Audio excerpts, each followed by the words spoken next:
We're going to spend the next 3 hours exploring the meaning of life. And here's the truth. We don't really have the freedom to ignore this question. We can try. Many of us do. But we can only ignore it to our own detriment. Because sooner or later, something in your life will force this question to the surface. The meaning of your life, your project, your plans, your goals, your priorities. Something happens, a loss, a crisis, an achievement that feels strangely hollow, and suddenly you're asking, what's the point of all this? This matters more than we often realize, because to live with any real inner peace, to feel that sense of harmony with yourself, to be satisfied and experience life fully, you need a correct understanding of what life actually is. What meaning actually is. Most of us carry ideas about meaning that seem comforting but don't actually hold up. Everything happens for a reason. It's all karma.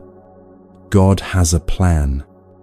Even Buddhism's deepest teachings get twisted into something they were never meant to be. A cosmic insurance policy that everything will work out. Today, we're going to explore what Buddhism actually teaches about meaning. Not the spiritual cliches, but the real teachings. Why they matter, and what becomes possible when we see clearly. This is a journey we're taking together. If it feels right, share where you're listening from below. Get comfortable, take a breath, and let's begin.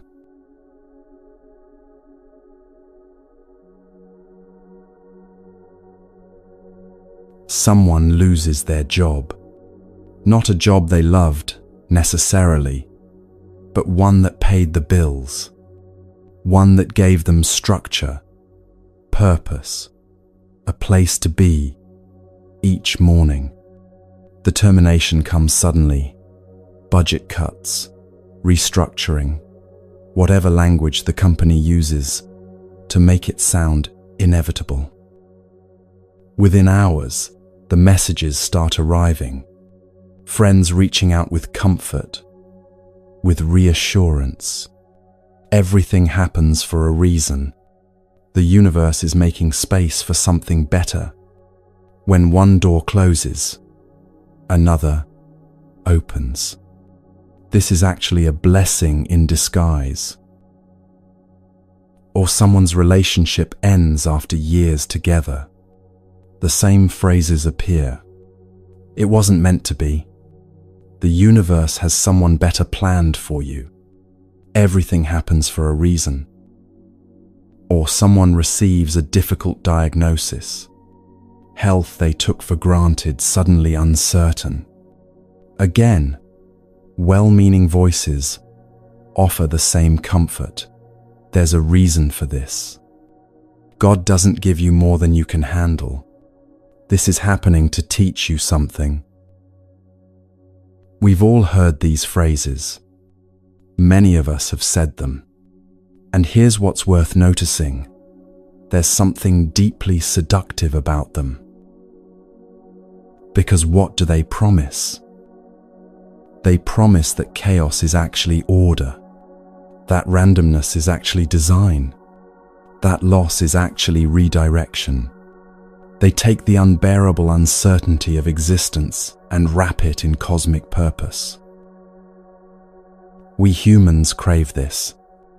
We want to believe there's an intelligence behind our suffering, that someone or something is watching, arranging, guiding, that the pain we're experiencing isn't meaningless, but meaningful, that it's leading somewhere good.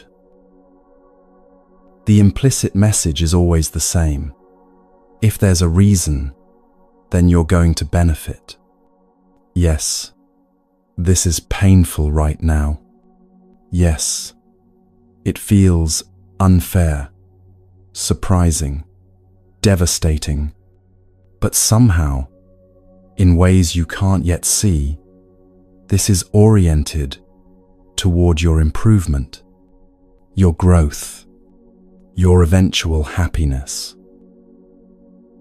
It's cosmic insurance, a guarantee that the universe is fundamentally on your side, that even when things fall apart, they're falling into a better arrangement. Some people frame this through God. Everything is designed by divine intelligence. We live receiving grace. Therefore, everything has a reason for being, even when we don't understand it. Even when we suffer, it's going to improve us. God has a plan, and that plan is good, even if we can't see the goodness yet.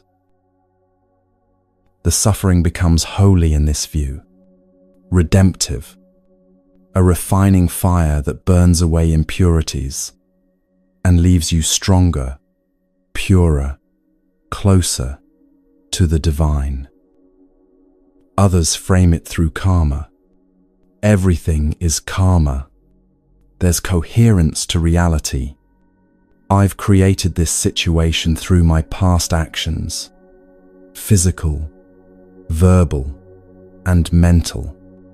Therefore, it must benefit me somehow. There must be a lesson in this moment I'm living. My karma brought me here, so this must be exactly what I need to grow spiritually. In this version, suffering becomes educational. The universe is a wise teacher, and pain is the curriculum designed specifically for your evolution. Still others use more modern spiritual language. Trust the universe. The universe has your back. What's meant for you won't miss you. You're being redirected to something better. Same promise, different vocabulary. The universe becomes a benevolent force arranging your life for optimal outcomes. And underneath all these versions lives the same comfortable idea: everything will work out well in the end. This is the lie we tell ourselves, not because people mean to deceive, but because the truth is harder to hold. But here's where we need to pause and look more carefully. Because there's false security in proclaiming that everything will work out well in the end. There's no guarantee, none whatsoever, that things are going to turn out well unless you make them turn out well. If you don't take responsibility for creating good outcomes for yourself and for the world around you, things don't magically arrange themselves in your favor. The universe isn't conspiring to help you. It's not conspiring against you either. It's simply unfolding according to causes and conditions. Let's look at karma first, since it's often the most misunderstood. In Buddhism, karma is natural law. It's the law of cause and effect. Everything we set in motion has consequences. Every action creates conditions. Those conditions create results. That's it. It's not a cosmic reward system. It's not divine judgment. It's not the universe keeping score and making sure you eventually get what you deserve, whether punishment or prize. There's no intelligence behind it, no purpose, no plan. Karma is simply this: Actions create conditions, and conditions create results. The results are coherent with the causes. It's a natural reflection of what we do, say, and think, like planting seeds and watching what grows. A farmer plants corn in the field. When the season comes, corn grows. The farmer plants thorns. Thorns grow. This isn't because the earth loves the farmer, or wants to teach the farmer lessons, or has a plan for the farmer's spiritual development. It's because seeds grow according to their nature when conditions are right. The earth is neutral. It doesn't care what you plant. It doesn't guide you toward planting good things. It simply responds to what you actually put in the ground. This is karma, neutral, natural, without preference or purpose. And here's what this means. The law of karma doesn't necessarily help us progress or evolve. If we act against reality, if we cause harm to others, if we move through the world with arrogance and closed-mindedness, if we refuse to see things as they actually are, our actions will have consequences. Those consequences may very well create suffering, pain, and damage. Not because we're being punished, not because the universe is trying to teach us something, not because we need this lesson for our growth, simply because that's what happens when you insist on going against reality. When you touch fire, you get burned. The fire isn't trying to teach you. It's just being fire. When you act harmfully, harm results. The harm isn't trying to enlighten you. It's just the natural consequence of harmful action. And here's the crucial point that changes everything. Suffering by itself doesn't make us better.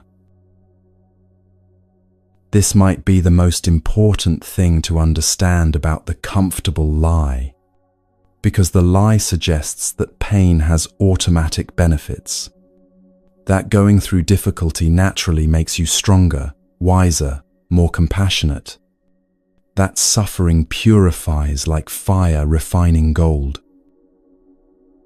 But the fact of suffering doesn't illuminate us. It doesn't elevate us, or help us grow, mature, or evolve automatically. There's nothing magical about pain that transforms it into wisdom. It's not enough to suffer in order to become wise. Sometimes, often, actually, people suffer and respond badly to that suffering.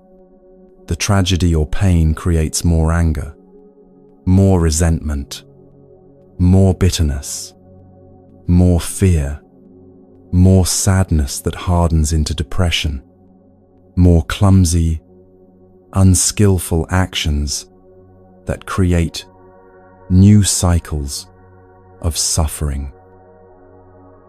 You've seen this. Someone goes through something terrible and emerges more closed, more defensive, more convinced that people can't be trusted and life is fundamentally unfair. The suffering didn't enlighten them. It diminished them. Think about two people facing similar difficulties. Maybe both lose someone they love deeply. Maybe both face serious illness that changes everything. Maybe both experience profound betrayal or disappointment. One person meets that suffering and somehow, over time, becomes more compassionate, more patient with others' struggles, more aware of how much pain people carry silently, more humble about what they know and don't know, more grateful for whatever remains, more present with what is. The other person meets that same kind of suffering and becomes harder, more cynical about human nature, more closed off emotionally, more convinced the world is unfair and people can't be trusted, more bitter about what was lost and can never be recovered, more absent, unable to be present with what is. Same suffering, completely different outcomes. What made the difference? Not the suffering itself, not the intensity of the pain or the severity of the loss, the relationship to the suffering, how they met it, what they did with it, how they held it in their awareness. This is where the comfortable lie becomes dangerous, because if you believe everything happens for a reason, if you believe suffering automatically purifies or teaches, you become passive in the face of difficulty. You wait for the lesson to reveal itself. You wait for the growth to happen to you. You wait for time to do its healing work. But growth doesn't happen to you. Healing doesn't happen to you. Wisdom doesn't happen to you. You participate in all of these through how you respond to what happens. Consider someone enduring a difficult situation. Maybe it's a toxic work environment that erodes their confidence daily. Maybe it's a relationship that's causing real harm to their sense of self. Maybe it's family dynamics that are crushing their spirit and making them smaller. And someone tells them, "This is your karma. You're here to learn from this. There's a reason you're experiencing this. Don't leave until you've learned the lesson, or you'll just have to repeat it somewhere else." On the surface, this might sound like Buddhist wisdom. It uses Buddhist vocabulary. It sounds deep and spiritual. But it's actually a profound misunderstanding of what Buddhism teaches. Because it suggests three things, none of which are true. First, it suggests there's a cosmic curriculum designed specifically for you. That the universe, or God, or karma, or some intelligent force has placed you in this situation because you need this particular lesson. That your suffering is purposeful, educational, guided by wisdom higher than your own. This turns karma into intelligent design, which it isn't. Karma is cause and effect, not cosmic pedagogy. Second, it suggests that your suffering serves a higher purpose, so you should accept it, endure it, wait patiently for its benefits to appear. Don't leave the toxic job until you've learned what it's here to teach you. Don't end the harmful relationship until you've extracted the spiritual lesson. This turns karma into a justification for staying in harmful situations. It makes leaving look like spiritual failure.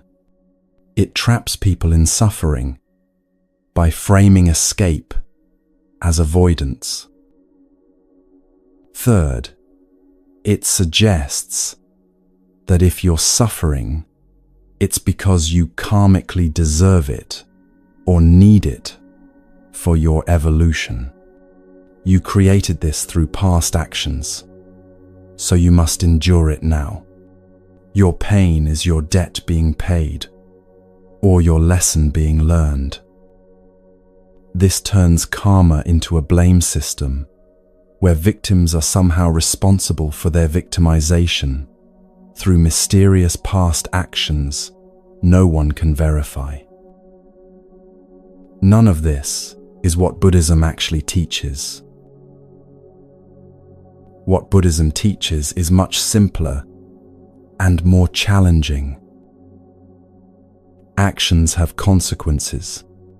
Plant corn, corn grows. Plant thorns, thorns grow. The earth doesn't care about your intentions, or your spiritual growth, or what lessons you need. It responds to what you actually plant. If you go through life creating harm, harming yourself, harming others, acting from ignorance and craving and aversion, those actions create conditions for suffering. Your suffering and others' suffering.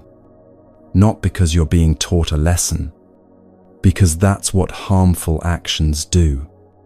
They create harm. That's their nature.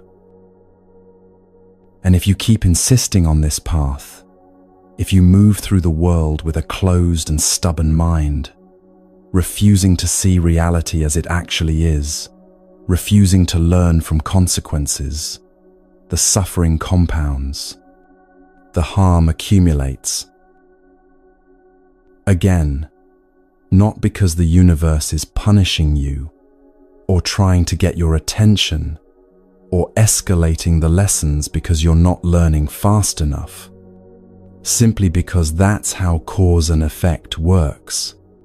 Harmful causes create harmful effects, and if you keep creating the same causes, you keep getting the same effects. A person touches a hot stove, they get burned. The stove isn't trying to teach them anything. The burn is just what happens when tender skin meets intense heat. Natural law.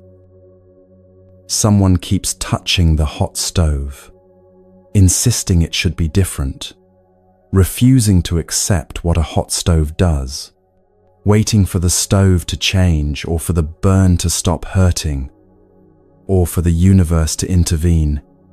They keep getting burned. The suffering isn't deepening because they need to learn some profound spiritual lesson about hot stoves. They're suffering because they're repeatedly touching a hot stove. This might sound harsh. It might sound like it removes comfort, removes hope, removes the safety of believing someone or something is looking out for you. But actually, it's tremendously freeing.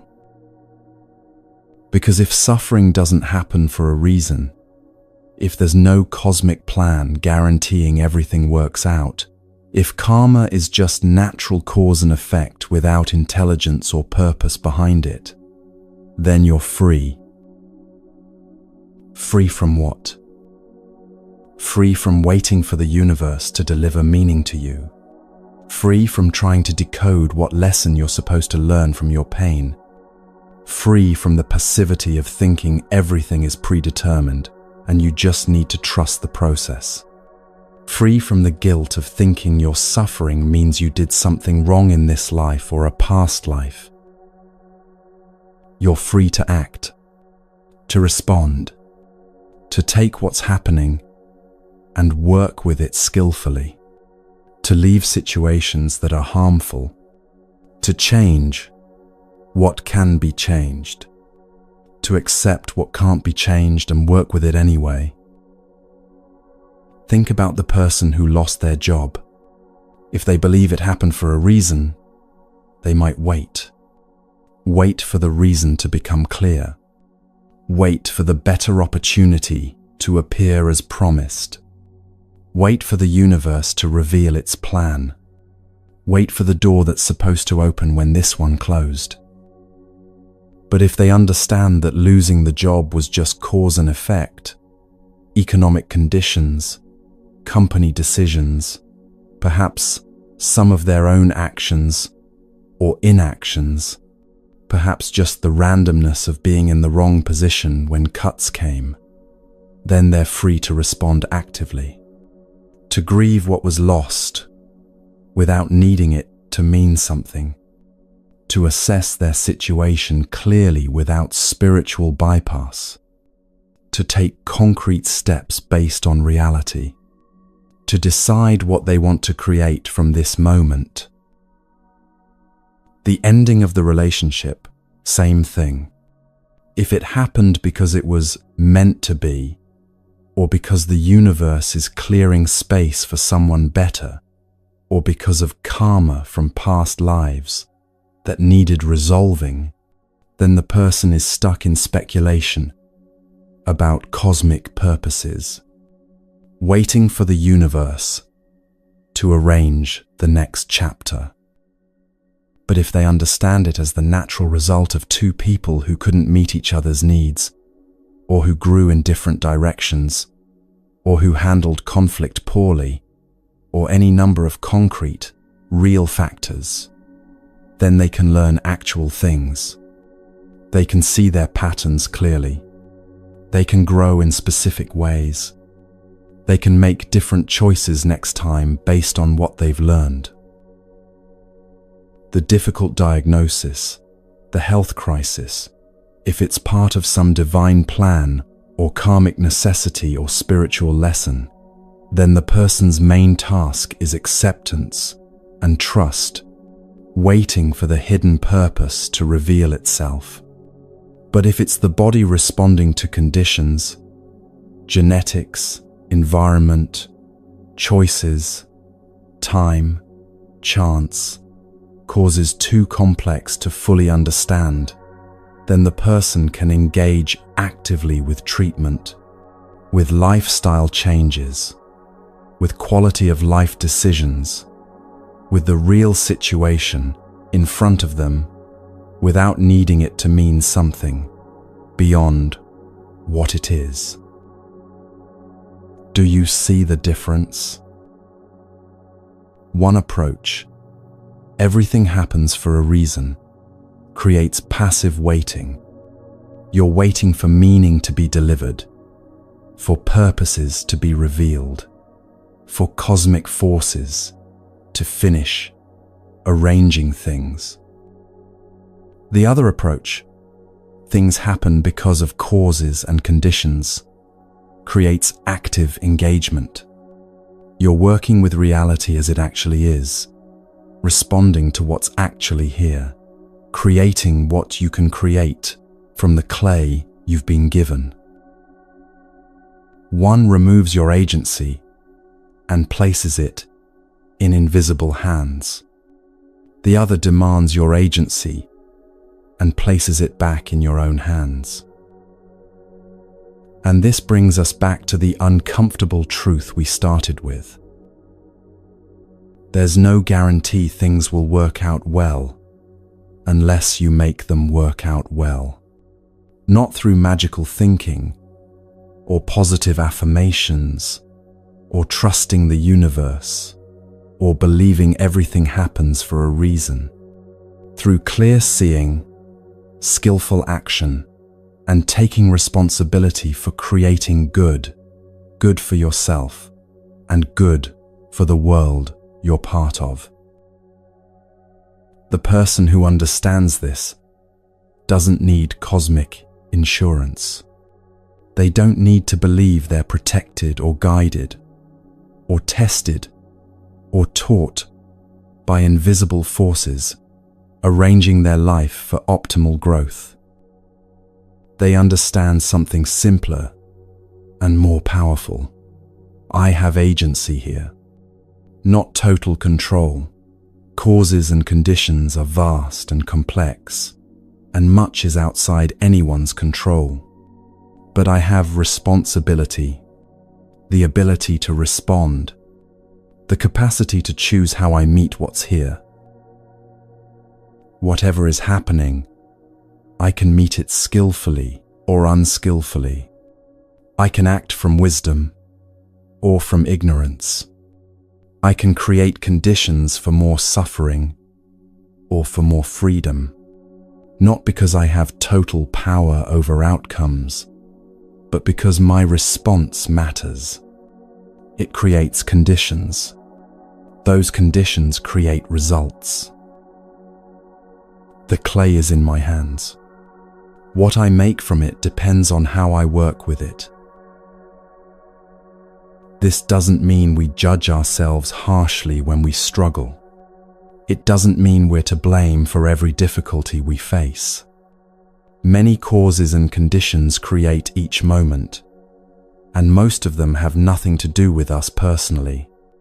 Sometimes terrible things happen to people who didn't create the conditions for those things. That's the randomness built into a universe of countless causes and conditions. But it does mean we stop waiting for meaning to be delivered to us. We stop looking for the hidden purpose in our pain. We stop expecting the universe to arrange things in our favor. If we just trust enough, or have the right attitude, or learn the right lessons, we see clearly, this is what's happening. These are the conditions I'm working with.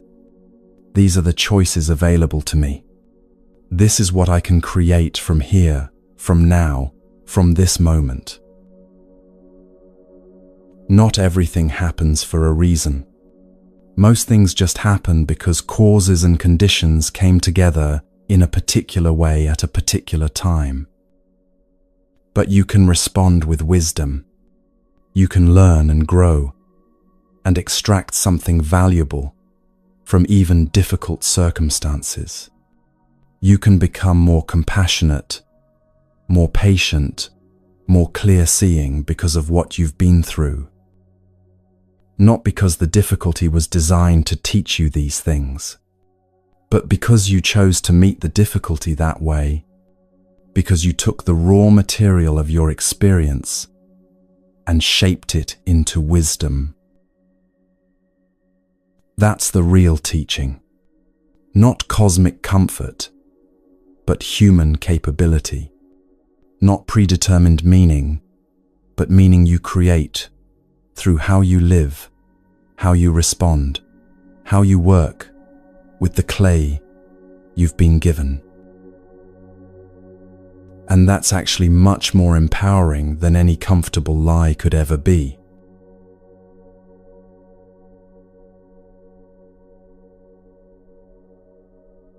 So, if everything doesn't happen for a reason, if there's no cosmic plan guiding us toward growth, what does Buddhism actually teach about how life works?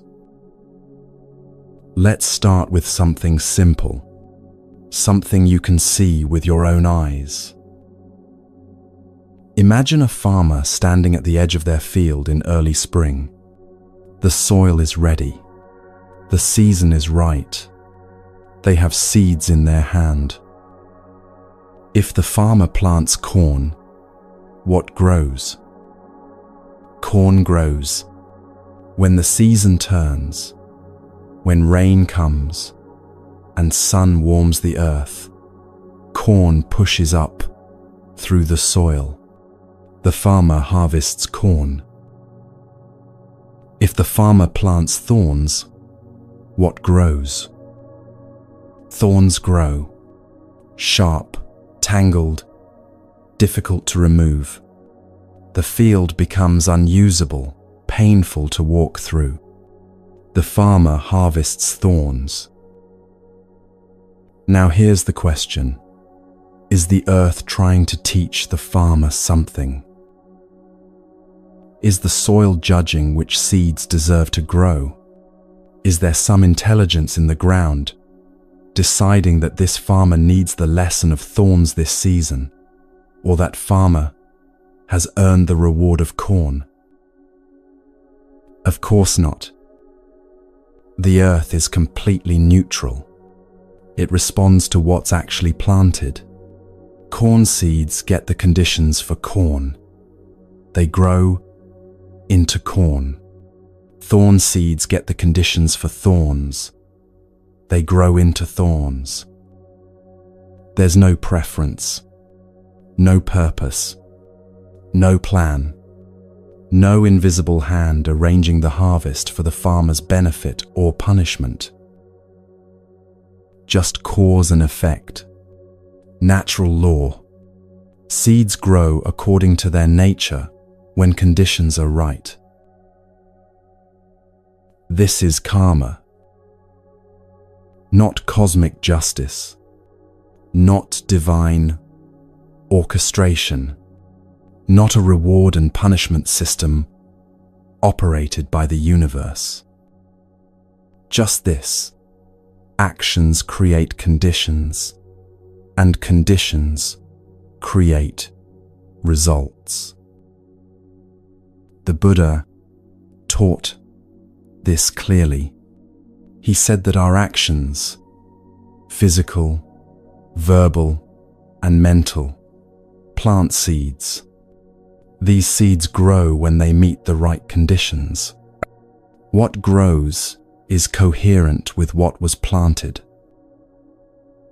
Act with kindness, and you create conditions for connection, trust, and support.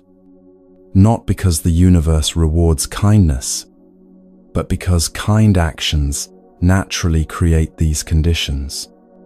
People respond to kindness with openness. That's just how it works. Act with cruelty, and you create conditions for isolation, defensiveness, and conflict. Not because the universe punishes cruelty, but because cruel actions naturally create these conditions. People respond to cruelty with protection and distance. That's just how it works. Speak truthfully, and you create conditions where people trust your word. Speak deceptively, and you create conditions where people doubt what you say. The difference isn't cosmic, it's natural. Think with clarity, and you create conditions for wise choices. Think with confusion and delusion, and you create conditions for unwise choices. Again, natural consequences, not cosmic judgment. This might seem obvious when we state it so plainly, but notice what's missing from this teaching. There's no guarantee that your good actions will be rewarded. There's no promise that if you're kind and truthful and clear-minded, everything will work out well for you. You might act with tremendous kindness and still face loss. You might speak truth and still be rejected. You might think clearly and still encounter circumstances beyond your control. Because karma is just one set of causes and conditions among countless others. Your actions create some conditions, but not all conditions. The results you experience come from causes you created and causes you didn't create, all mixing together. The farmer plants corn, but whether corn grows depends on more than what was planted. Rain needs to come. The sun needs to shine. Pests might arrive. Blight might spread. A storm might flood the field. The farmer did their part by planting good seeds. But the harvest depends on countless factors, most of them outside the farmer's control. This is crucial to understand. Karma doesn't mean you get what you deserve. It means actions have natural consequences, but those consequences interact with everything else that's happening. So no, there's no invisible hand arranging things for your benefit. But there's also no invisible hand arranging things against you. The universe isn't for you or against you. It's simply unfolding according to causes and conditions, most of which have nothing to do with you personally. And here's where Buddhism's teaching becomes truly interesting. Because if nothing is arranged for your benefit, if there's no predetermined meaning waiting to be discovered, if karma is just neutral cause and effect, then what is the meaning of life? The answer is both simple and radical. Meaning is something you create. Not something you find. Not something you're given. Not something that exists independently, waiting for you to stumble upon it. You create it from raw material. The original Dharma talk we're drawing from uses a beautiful image for this.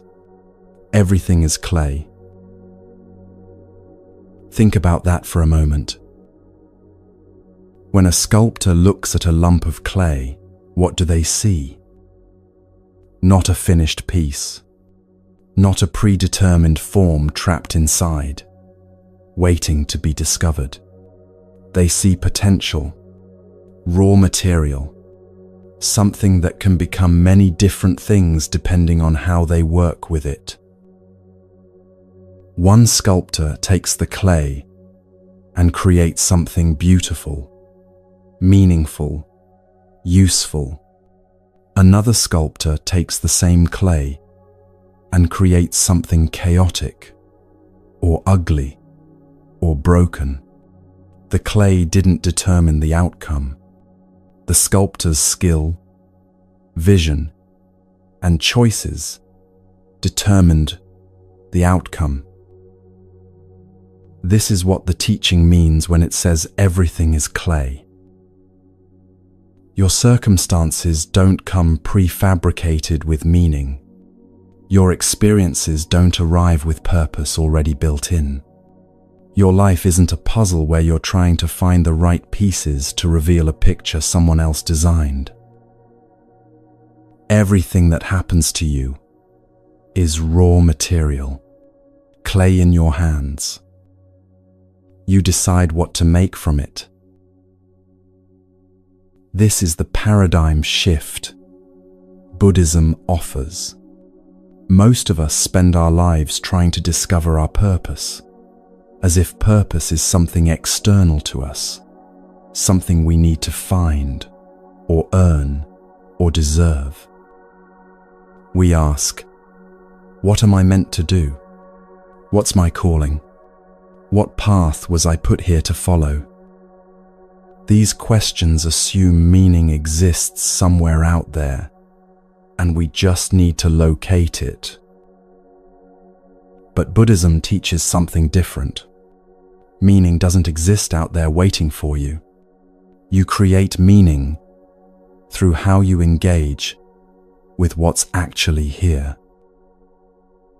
You're not discovering your purpose.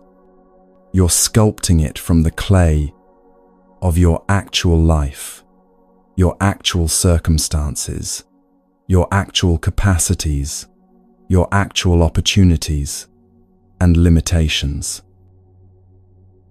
Let's make this concrete.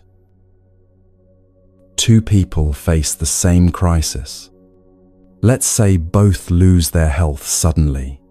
The same illness, the same diagnosis, the same treatment options, the same prognosis, same clay. One person takes this clay and shapes it into bitterness. They focus on what's been stolen from them. They compare their life now to their life before and feel only loss. They withdraw from people who still have their health because it's too painful to witness. They become angry at their body for betraying them, at doctors for not fixing them, at the universe for allowing this. Over time, this person becomes smaller, more isolated, more rigid in their suffering. The illness is terrible, yes, but their relationship to the illness creates additional suffering on top of the physical suffering. The other person receives the same clay, the same diagnosis, the same limitations, the same losses, but they shape it differently.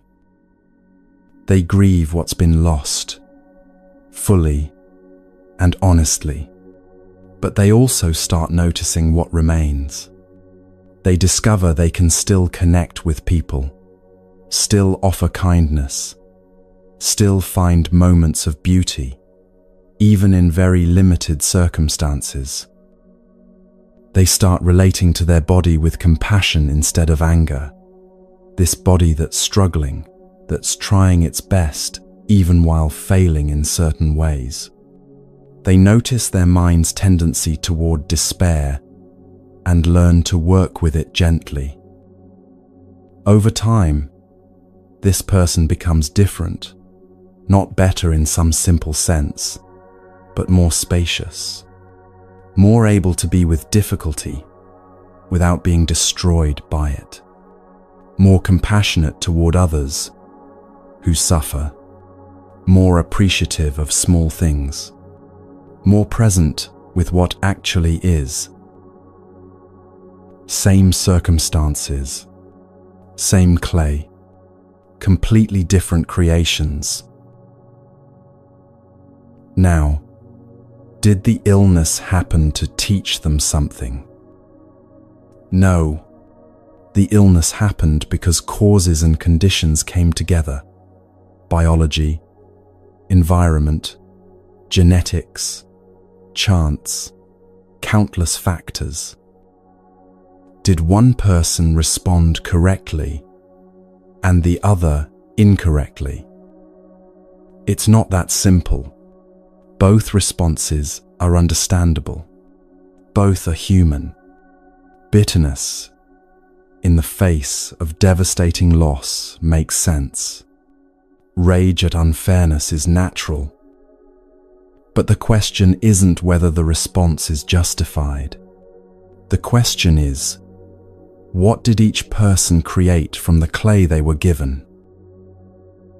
One created more suffering on top of unavoidable suffering.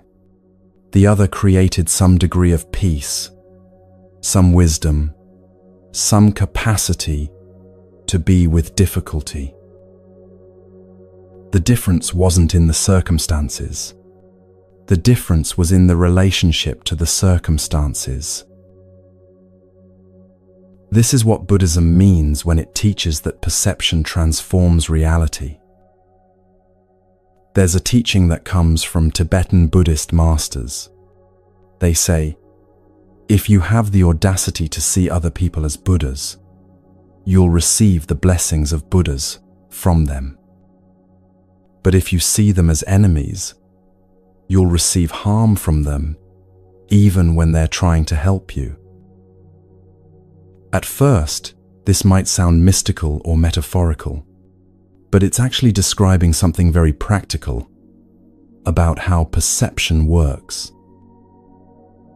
Imagine someone offers you feedback about your work, the exact same words, spoken the exact same way. If you perceive this person as someone who wants you to succeed, who cares about your growth, who sees potential in you, you receive their feedback as valuable information. You consider what they're saying. You thank them. You use it to improve. If you perceive this person as someone who wants to criticize you, who's looking for your flaws, who's threatened by your success, you receive their feedback as an attack. You become defensive. You dismiss what they're saying. You create distance. Same words, same situation. Your perception determined what you actually received from the interaction. The Tibetan teachers are saying something even more radical than this.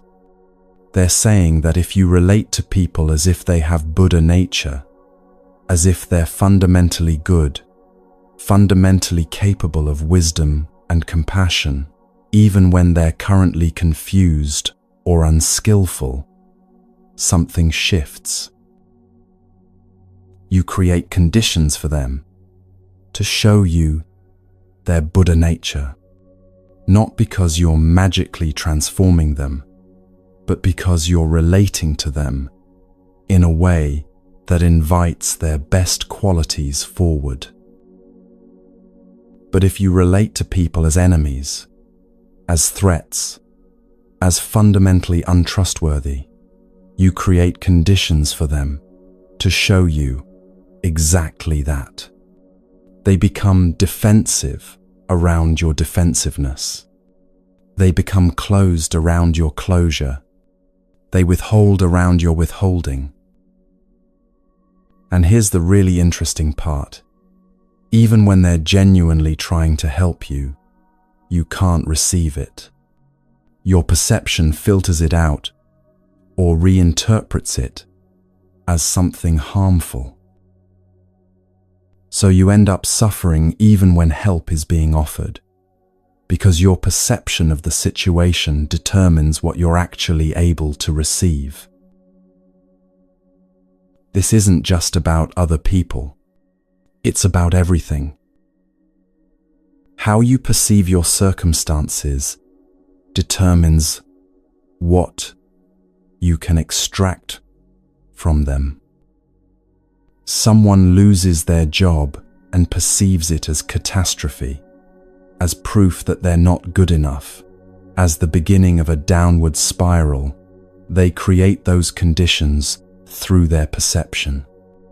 They become paralyzed by fear. They approach new opportunities with desperation. They confirm their belief that they're not good enough. Someone loses their job and perceives it as difficult but workable, as an ending that makes space for something else, as uncomfortable but not catastrophic. They create different conditions. They grieve the loss, but also start taking practical steps. They approach new opportunities with realistic assessment rather than desperation. They stay open to learning what this transition might teach them. Same event, different perceptions, different experiences of reality. Now, Buddhism isn't teaching that you can simply think positive thoughts and make everything perfect. That's not what this means. Losing your job is difficult, regardless of how you perceive it. Illness is painful regardless of your attitude. Loss hurts, regardless of your philosophy. The teaching isn't that perception changes the facts. It's that perception changes your relationship to the facts, and your relationship to the facts determines what you can do with them. The clay is still clay, but what you can create from the clay depends enormously on how you see it and how you work with it. And this is why the teaching is liberating rather than nihilistic. When people first hear that life has no inherent meaning, that nothing happens for a reason, that the universe isn't arranged for their benefit, it can sound depressing. It can sound like nothing matters. But actually, it's the opposite. If meaning were predetermined, you'd be stuck with whatever meaning was assigned to you. If your purpose were fixed, you'd just be following a script someone else wrote. If everything happened for a reason, you'd be passive in your own life, waiting to understand the reasons. But if meaning is something you create, if purpose is something you sculpt from the raw material of your actual life, then you have agency, real agency. You're not waiting for meaning to arrive. You're not hoping to discover your purpose. You're not trying to figure out what you're meant to do. You're actively creating meaning through how you meet each moment, through what you choose to value, through what you choose to cultivate, through what you make from the clay you've been given. This is the paradigm shift. From "What is life asking of me?" to "What will I create from this life?" From "What does this suffering mean?" to "What will I make from this suffering?" From "Why is this happening to me?" to "How will I work with what's happening?" The original teaching puts it beautifully. Everything is an invitation for you to use it in the best way possible, to take advantage of it in the best way possible. Not because it was designed as an invitation, not because someone planned it as an opportunity for you, but because you have the capacity to treat it that way. You can take any situation and ask, what can I extract from this? Not what lesson is it supposed to teach me, but what can I actually learn here if I pay attention? What strength can I develop? What wisdom can I discover? What virtue can I practice? The person who has this audacity progresses. The person who can look at any situation, even terrible situations, even unfair situations, even situations they didn't choose and don't want, and say, I will relate to this as if it were valuable clay. That person creates value from it. Not because the situation was inherently valuable, but because they treated it as valuable raw material and worked with it skillfully. Think about someone facing a difficult relationship. Maybe it's a family member who's critical and demanding. Maybe it's a colleague who's competitive and undermining. Maybe it's a friend who's going through something difficult and becoming draining to be around. One response: this person is toxic. They're damaging me. I need to protect myself by cutting them off or minimizing contact. Sometimes that's exactly right. Sometimes people are causing real harm, and the wise thing is to create distance. But sometimes there's another possibility, not instead of boundaries, but alongside appropriate boundaries. What if you perceived this difficult person as an opportunity to practice patience? Not because they're supposed to teach you patience, but because that's what you choose to practice here. What if you perceived their criticism as information about their own pain rather than truth about your inadequacy? Not because you're making excuses for them, but because that's a more accurate perception. What if you perceived their difficult behavior as clay, raw material you can work with to develop compassion or clarity or the ability to stay centered when things are uncomfortable? Your perception changes what you extract from the situation. The situation itself might not change at all. The person might still be difficult, but your experience of the situation changes completely based on how you're working with it. The Tibetan teaching says, see them as Buddhas, receive Buddha's blessings. See them as enemies, receive harm even from their help. What this means practically, your perception determines what you're able to receive and what you're able to create from any situation. And this brings us to the heart of what Buddhism actually teaches about the meaning of life. Life doesn't have meaning that you discover. Life has meaning that you create through how you engage with what's actually here. You're not finding your purpose. You're sculpting your purpose from the clay of your actual circumstances, your actual capacities, your actual moment-to-moment choices.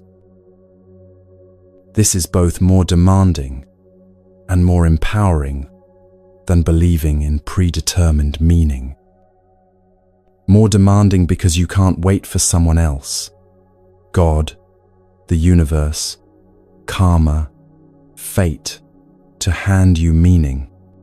You have to create it through your engagement with reality. More empowering because you're not stuck with whatever meaning might have been assigned to you. You're the artist. You have clay. What you make is up to you. Not completely up to you, because you don't control all the conditions. You can't choose what clay you're given. You can't control how much clay you get, or when you get it, or what other forces are shaping it besides you. But within all those constraints, you have genuine freedom. The freedom to choose your relationship to what's here. The freedom to work with reality skillfully or unskillfully. The freedom to create meaning from raw material. The farmer plants seeds. The farmer can't control the weather, or the pests, or the market price at harvest. But the farmer can choose what seeds to plant. The farmer can prepare the soil. The farmer can tend the crops as they grow. The farmer can work skillfully with whatever conditions actually appear. That's your freedom. That's your agency. Not control over outcomes, but genuine choice about how you engage with what's actually here. So when Buddhism teaches that everything is clay, it's teaching something profound about human freedom.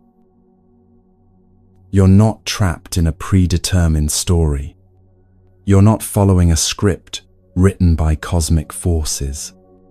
You're not waiting to discover the one true meaning of your life that exists somewhere out there. You're working with reality as it actually presents itself, messy, unpredictable, often difficult, sometimes beautiful, always changing. And from this raw material, from this clay, you're creating a life. Not the life you might have preferred to live. Not the life you thought you were supposed to live. The life you're actually living, shaped by your choices, your perceptions, your responses to what appears. This is what it means when the teaching says, you're not stuck waiting for meaning to arrive. You're the artist. You have clay. You have hands. You have this moment. What will you create? Not in some grand final sense. Not the ultimate meaning of your entire existence figured out once and for all.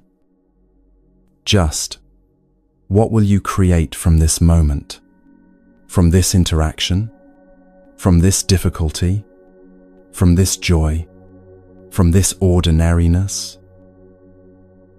The person who understands this stops waiting, stops searching for the hidden purpose, stops trying to decode what the universe is trying to teach them. They pick up the clay. They start working. Not frantically, not desperately, not with the pressure of getting it perfect, but with the quiet confidence of knowing they have agency here. They have responsibility. They have the capacity to create something meaningful from whatever raw material they've been given. And that changes everything. Because when you're not waiting for meaning to be delivered, you're free to create it right now. In this conversation, in this choice, in how you meet this moment, the clay is in your hands. It always has been. Buddhism is simply pointing this out, helping you see what was always true, but easy to miss when you're busy looking for predetermined purposes and cosmic plans. You're the sculptor. Reality is the clay, and every moment is an opportunity to work with it skillfully, to create something valuable, to shape meaning from raw material. Not because that's what you're supposed to do, not because that's your destiny or your calling or your predetermined purpose, but because you can, because you have hands and clay, and this moment, because that's what it means to be human, to have the capacity to create meaning from experience, to shape reality through how we engage with it, to be artists of our own lives, even within all the constraints we didn't choose. This is the teaching, simple and radical. Everything is clay. What you make from it is up to you.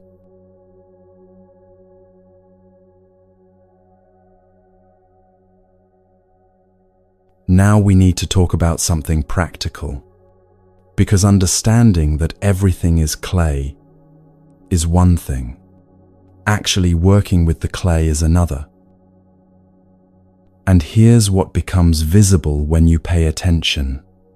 Some people progress steadily through life, while others stay stuck, waiting for the right conditions. Let's look at the person who waits. There's a particular kind of person who only seizes opportunities one day a year. Maybe not literally one day, but the principle is the same. This person is waiting for everything to align perfectly. They're waiting for the astrology to be right. Mercury can't be in retrograde. The moon needs to be in the correct phase. New moon for beginnings. Full moon for culmination. Whatever their system tells them. They're waiting for the tides to align. The numerology to add up correctly. The cards to give them a green light. They're waiting for their friends to be available and supportive, for their partner to be in a good mood and encouraging, for their family to approve. They're waiting for their health to be perfect. No fatigue, no minor aches, no slight cold coming on. They need to feel completely well before they can begin. They're waiting for inspiration to strike, for motivation to arrive naturally, for the creative muse to visit, for everything to feel aligned internally and externally. They're waiting for their mood to be just right, not too anxious, not too sad, not too restless. They need to feel calm and centered before they can take meaningful action. They're waiting for financial conditions to improve, for more time to open up in their schedule, for the right opportunity to present itself clearly, for a sign from the universe that now is the moment. And here's what's interesting. Sometimes all these things do align. Once in a while, maybe once a year, maybe even less often, everything coincides perfectly. The moon is right. The astrology is favorable. The tides coincide. Their friends are supportive. Their partner is encouraging. Their health is good. Their inspiration is flowing. Their mood is perfect. The timing feels right. And on that day, that magical day, when everything aligns, they act. They discover something. They make progress. They feel alive and purposeful. And they say, "See, this is when I'm meant to work, when the universe supports me, when conditions are right. This is confirmation that I should wait for the right timing." But here's the problem with this approach. There are 364 other days. 364 days when the moon isn't quite right, when Mercury is doing something inconvenient, when friends are busy, when inspiration hasn't arrived yet, when health is just slightly off, when the tides aren't perfectly aligned. 364 days of waiting, of preparing to prepare, of getting ready to get ready, of checking the conditions and finding them not quite perfect yet. This is painfully slow progress. Actually, it's barely progress at all, because growth doesn't happen in those single perfect days. Growth happens in the steady accumulation of ordinary days where you work with whatever conditions actually exist. Now contrast this with the person who actually progresses. This person doesn't depend on astrology. They're not checking whether Mars is in their favor before they take action. They don't depend on numerology. They're not calculating whether this is an auspicious date according to some system before they begin. They don't depend on solar eclipses, or the galactic center, or the position of planets, or the messages in tarot cards, or the tides, or the phases of the moon. They don't depend on their friends all being available and supportive. They don't depend on their family approving. They don't depend on their partner being in a good mood.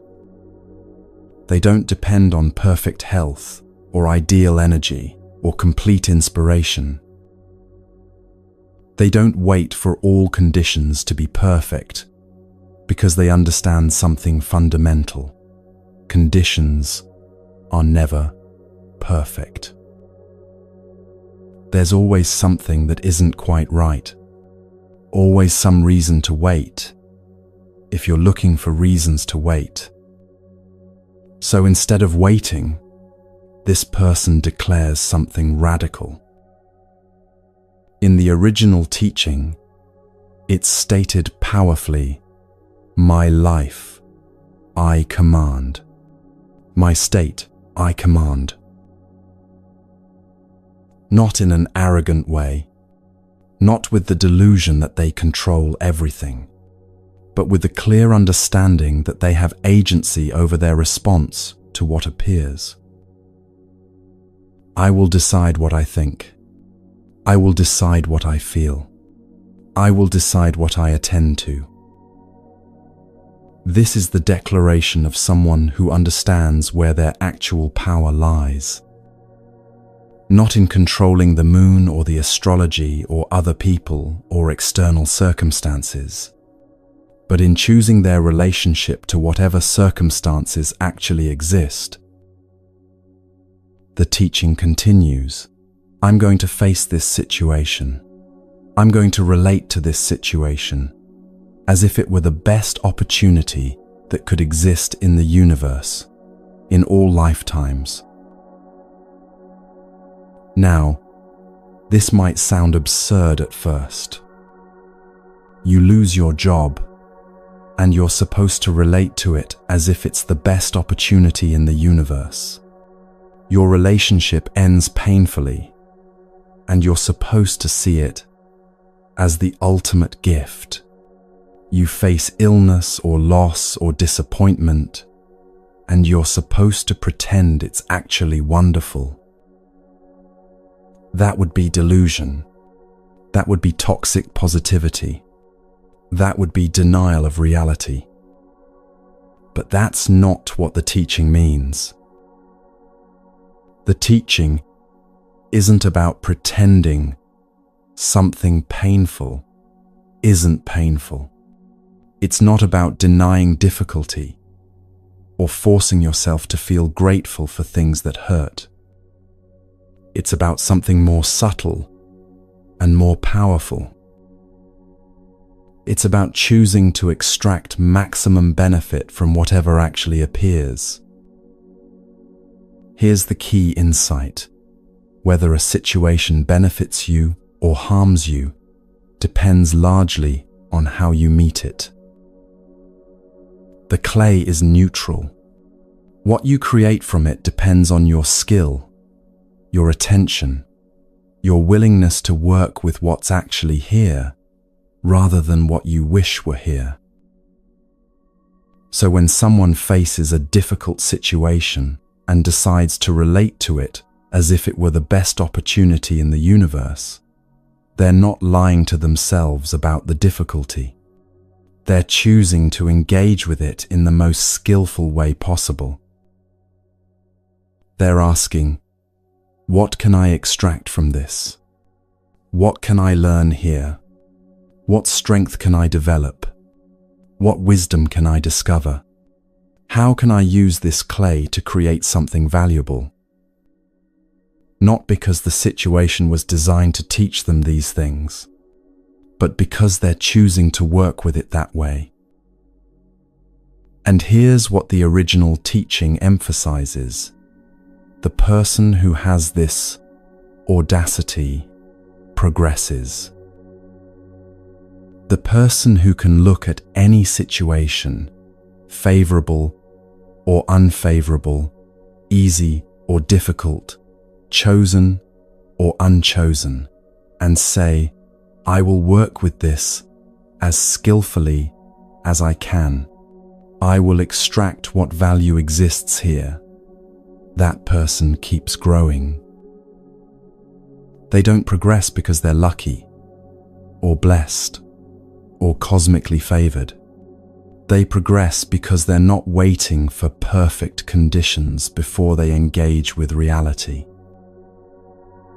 Meanwhile, the person without this stability, without this internal resourcefulness, only progresses on that one perfect day per year, when everything aligns just right, when the stars and the mood and the circumstances all coincide perfectly. And even then, their progress is tentative, because they're so dependent on external conditions remaining perfect that any small disruption can derail them completely. The friend becomes unavailable. Progress stops. The astrology shifts. Progress stops. The inspiration fades. Progress stops. A minor health issue appears. Progress stops. This is the difference between external dependence and internal resourcefulness. External dependence means I can only move forward when conditions outside me are arranged in a particular way. When people support me, when circumstances favor me, when everything feels right. Internal resourcefulness means I can work with whatever conditions actually exist. I can find ways to move forward even when circumstances aren't ideal. I don't need everything to be perfect before I engage. Let's make this more concrete with real-world examples. Someone wants to develop a meditation practice. The externally dependent person waits for the right conditions.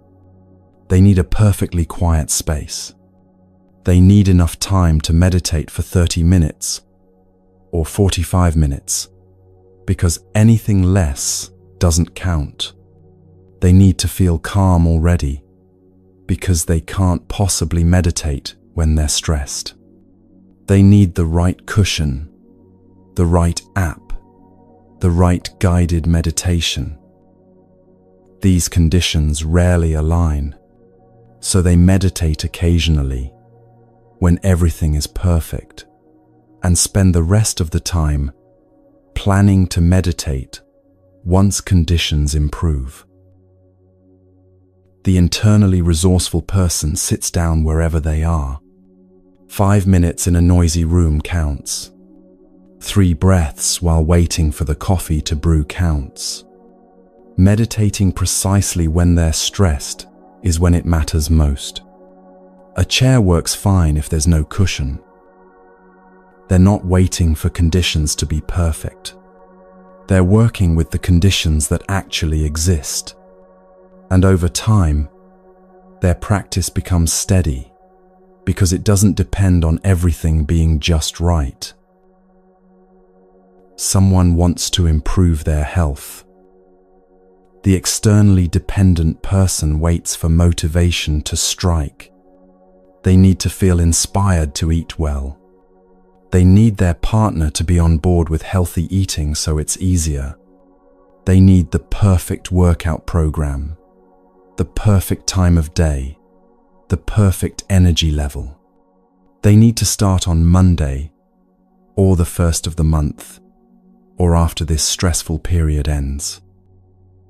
These conditions rarely align all at once, so they have brief periods of perfect adherence to their health goals, followed by long periods of waiting for the right time to start again. The internally resourceful person takes the next better action available right now. They don't wait for motivation, they act, and sometimes motivation follows. They make what improvements they can regardless of what their partner is doing.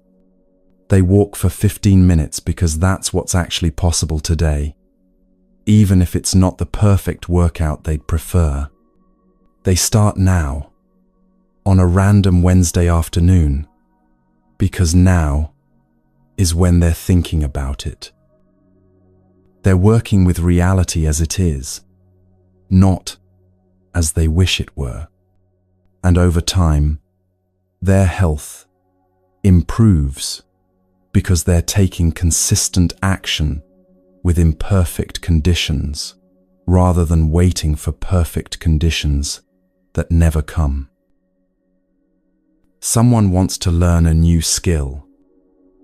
The externally dependent person waits until they have large blocks of uninterrupted time. They need to feel mentally fresh and creative.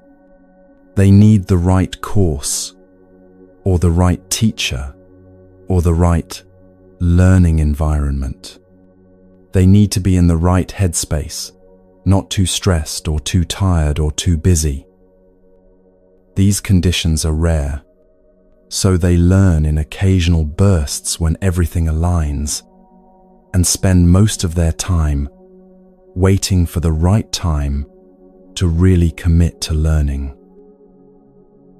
The internally resourceful person learns in whatever cracks exist in their day.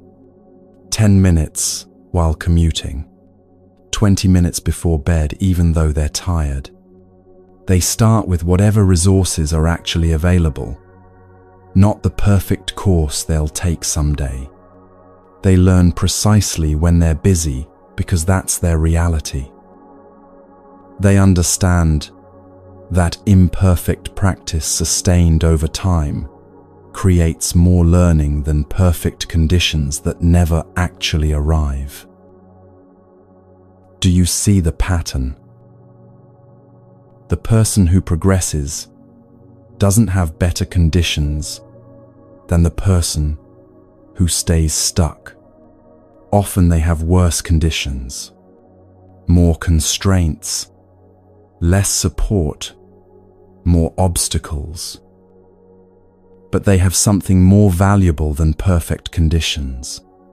They have the audacity to work with imperfect conditions. They have the understanding that waiting for everything to align is just another form of avoiding engagement with reality. And they have the declaration, "My life, I command. My state, I command. I will decide how I meet this moment." This isn't about willpower or discipline or being tougher than everyone else. It's about something more fundamental. It's about understanding that your experience of life is largely determined by your relationship to what appears, not by what appears. Two people have busy, stressful lives. One waits until life calms down before they can practice meditation, or exercise, or learn something new. The other practices meditation or exercises, or learns precisely because life is busy and stressful. That's when these things matter most. Two people face financial constraints. One waits until they have more money before they can pursue their interests. The other pursues their interests within the constraints that actually exist, finding free resources, borrowing equipment, creating with what's available. Two people lack perfect support from family or friends. One waits until everyone is on board and encouraging before they make changes. The other makes changes anyway, understanding that they can't outsource responsibility for their life to other people's approval. The difference isn't in their circumstances. The difference is in their relationship to their circumstances. The person who thrives has learned not to wait. They've learned that inspiration doesn't precede action. It usually follows it. You don't wait to feel like meditating before you meditate. You meditate, and sometimes the feeling of wanting to meditate appears afterward. They've learned that perfect timing doesn't exist. There will always be reasons why now isn't ideal. The person who waits for ideal timing waits forever. The person who starts with non-ideal timing starts now. They've learned that external conditions are largely outside their control, but their engagement with those conditions is entirely within their control. This is what the teaching means about audacity. It takes audacity to look at a difficult situation and say, I will treat this as if it were the best opportunity available to me, because in a real sense it's the only opportunity actually available to me right now. It takes audacity to stop waiting for the universe or astrology or other people or your mood to give you permission to engage with your life. It takes audacity to declare, my life, I command. Not in the sense that you control everything, but in the sense that you take responsibility for your response to everything. And the teaching is clear. This audacity is what allows people to progress. Not special talents or lucky breaks or perfect conditions. Audacity. The courage to work with what's actually here, rather than waiting for what might appear later. Now, how does this work in daily life? Because it's one thing to understand the principle, and another thing to actually live it. Here's what it looks like practically. You wake up feeling tired and unmotivated. The old pattern would be to wait until you feel more energized before you do anything meaningful. The new pattern is asking, what's the smallest version of progress I can make right now with this actual energy level? Maybe that's 3 minutes of stretching instead of a full workout. Maybe that's washing one dish instead of cleaning the whole kitchen. Maybe that's writing one sentence instead of a full page. You're not waiting for ideal energy. You're working with actual energy. Someone criticizes you or treats you unfairly. The old pattern would be to wait until you feel less upset, less reactive, before you decide how to respond.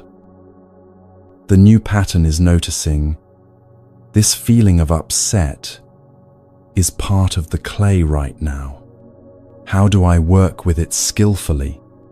Maybe that means taking 3 breaths before responding. Maybe that means noticing your defensiveness without acting from it. Maybe that means choosing to learn something about your own reactivity, even while being treated unfairly. You're not waiting for perfect equanimity before you engage. You're engaging with the reality of your actual state and working skillfully within it. Your day doesn't go according to plan. Interruptions appear. Things take longer than expected. The schedule falls apart. The old pattern would be to write off the day and wait for a better day tomorrow.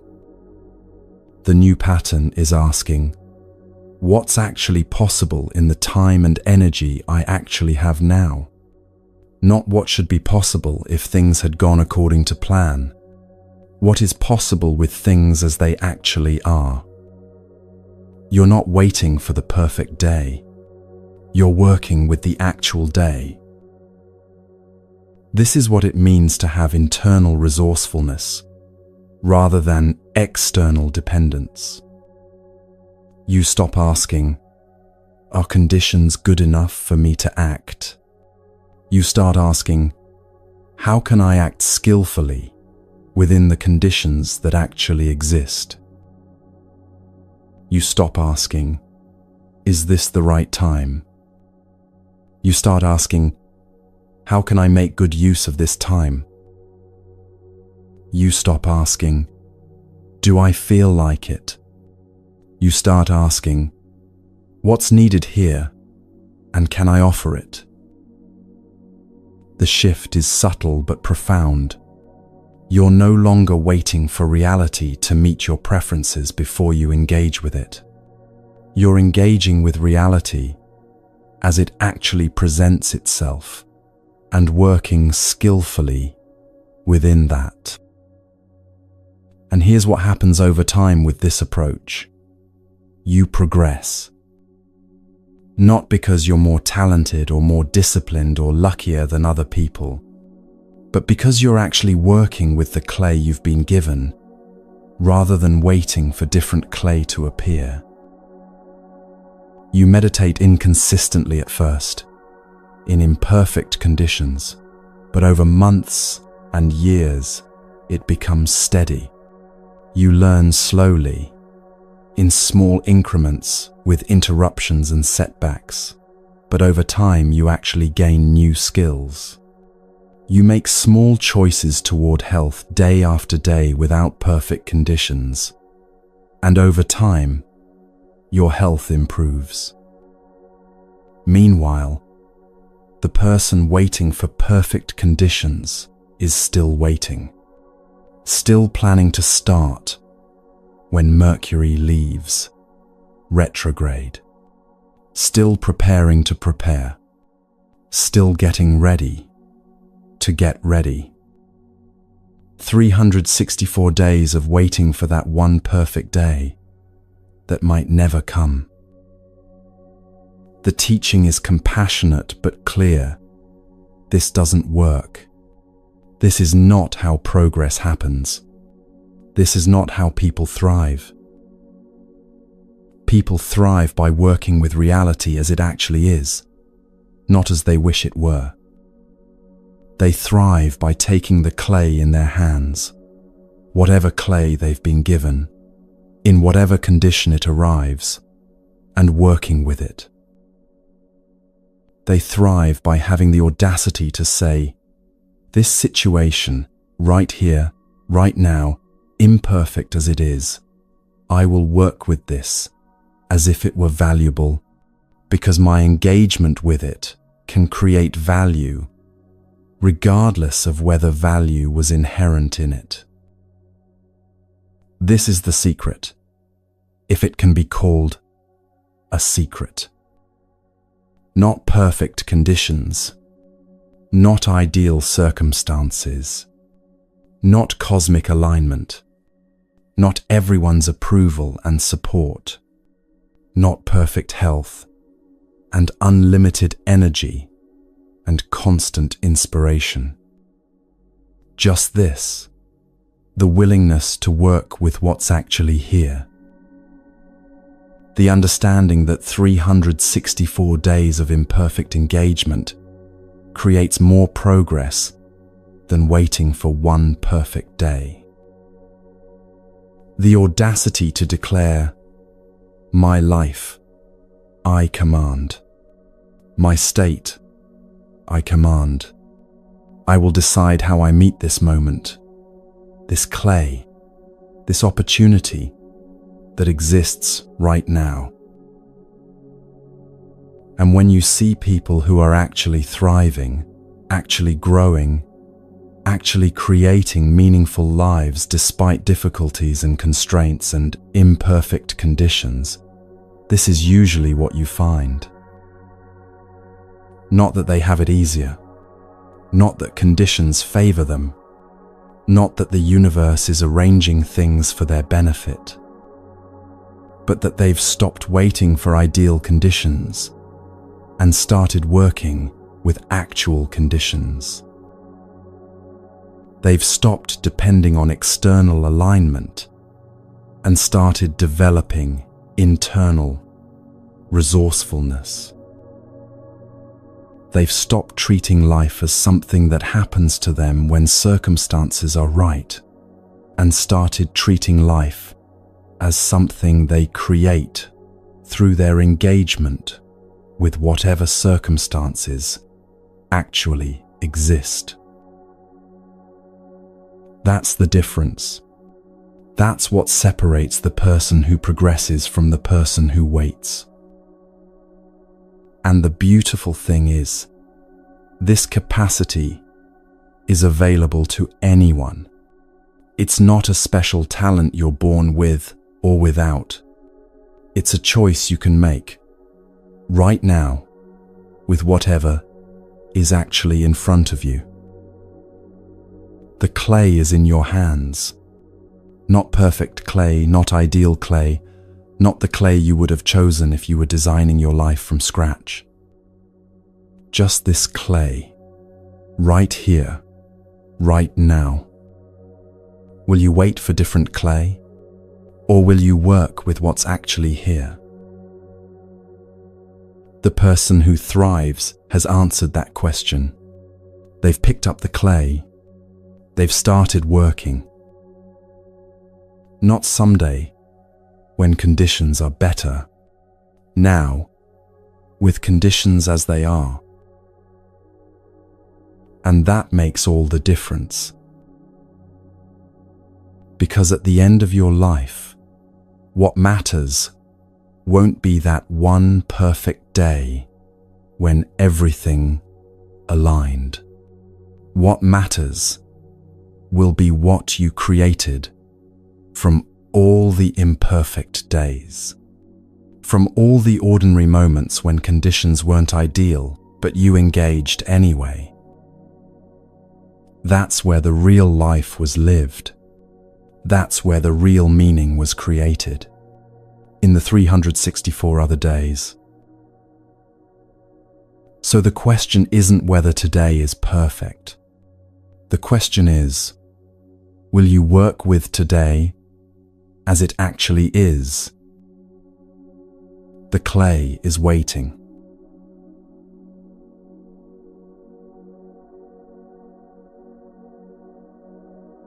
We need to address something that often gets glossed over in spiritual teachings. Something uncomfortable but essential to understand. Suffering by itself is not a vehicle of consciousness. Let that land for a moment. The fact of suffering doesn't illuminate you. It doesn't elevate you or help you grow, mature, or evolve. Pain doesn't automatically make you wiser, or more compassionate, or more spiritually developed. It's not enough to suffer in order to grow. This contradicts a deeply held belief in many spiritual traditions and self-help philosophies. The idea that pain purifies, that difficulty strengthens, that what doesn't kill you makes you stronger. But if you look honestly at how suffering actually works in people's lives, you'll see something more complex and often more troubling. Someone experiences tragedy, a devastating loss, a profound betrayal, a sudden collapse of everything they'd built.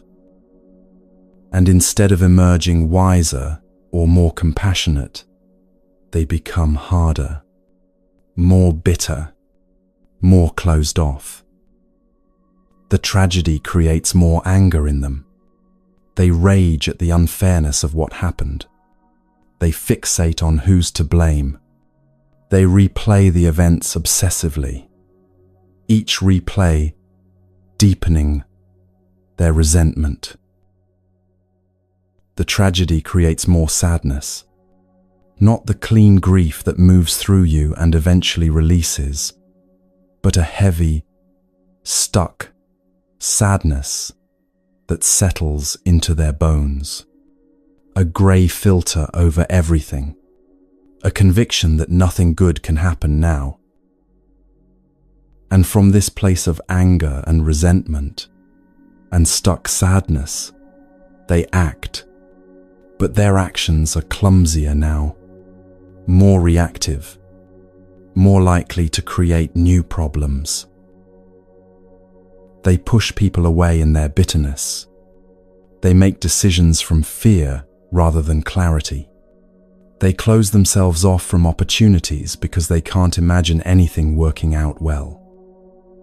And these actions create more suffering, more isolation, more missed opportunities, more confirmation that life is unfair and people can't be trusted. This is the cycle. Bad response to pain creates conditions for more pain. The original suffering, the tragedy that happened, wasn't good for them, and their response to it made things worse, not better. You've seen this. Maybe you've lived it. Someone goes through a painful divorce and emerges convinced that all relationships are doomed, that trust is impossible, that love always ends in betrayal. The divorce didn't make them wiser about relationships. It made them more rigid, more defended, less capable of intimacy. Someone faces a serious illness and becomes consumed by anger at their body, at doctors, at the universe for allowing this. The illness didn't teach them compassion or presence. It taught them to be constantly vigilant for the next disaster, always waiting for the other shoe to drop. Someone loses their job and spirals into shame and self-doubt, becoming paralyzed by the fear of trying again and failing again. The job loss didn't reveal their resilience. It revealed their fragility, and they've organized their whole life around protecting that fragility ever since.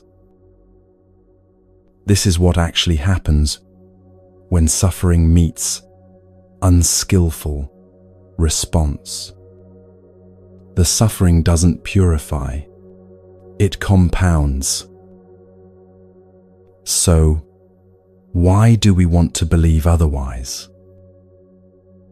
Why is the myth of redemptive suffering so compelling? Because it makes enduring difficulty feel meaningful. If pain automatically purifies, then your suffering has purpose, even when you can't see it. You're being refined like gold in fire. You're being strengthened like metal under stress. The worse it is, the more profound the transformation must be. This belief allows you to endure without having to do anything. You can be passive in your suffering, waiting for its benefits to reveal themselves, trusting that the pain itself is doing the work of growth. It removes the burden of responsibility. You don't have to figure out how to respond skillfully because the suffering itself is handling that. You don't have to actively extract wisdom because the pain is automatically installing it. It's comforting. It's much more comforting than the truth. The truth is harder. The truth is that suffering is just suffering unless you meet it skillfully. The problem with believing pain automatically purifies is that it keeps you passive. You endure, but you don't engage. You wait for the meaning to emerge, rather than creating meaning through how you respond. And as we explored earlier, whether you frame this through God or karma or manifestation or the universe's plan, it's the same false security. The cosmic creator playing chess with your life, karma arranging perfect lessons, the universe conspiring for your highest good. All of these promise the same thing. If you just endure, if you just trust, if you just wait long enough, the suffering will reveal its gift. But here's what the teaching emphasizes. If you don't take responsibility to make things good for yourself and the world, there's no guarantee things turn out well. No guarantee at all. The suffering might just be suffering. The tragedy might just be tragic. The pain might make you smaller and harder, and more afraid rather than larger and softer, and more courageous. This isn't pessimism. This is realism. And within this realism lies genuine empowerment. Because if suffering doesn't automatically improve you, that means you have agency in what happens next. Buddhism addresses this directly in the second noble truth, the truth about the origin of suffering.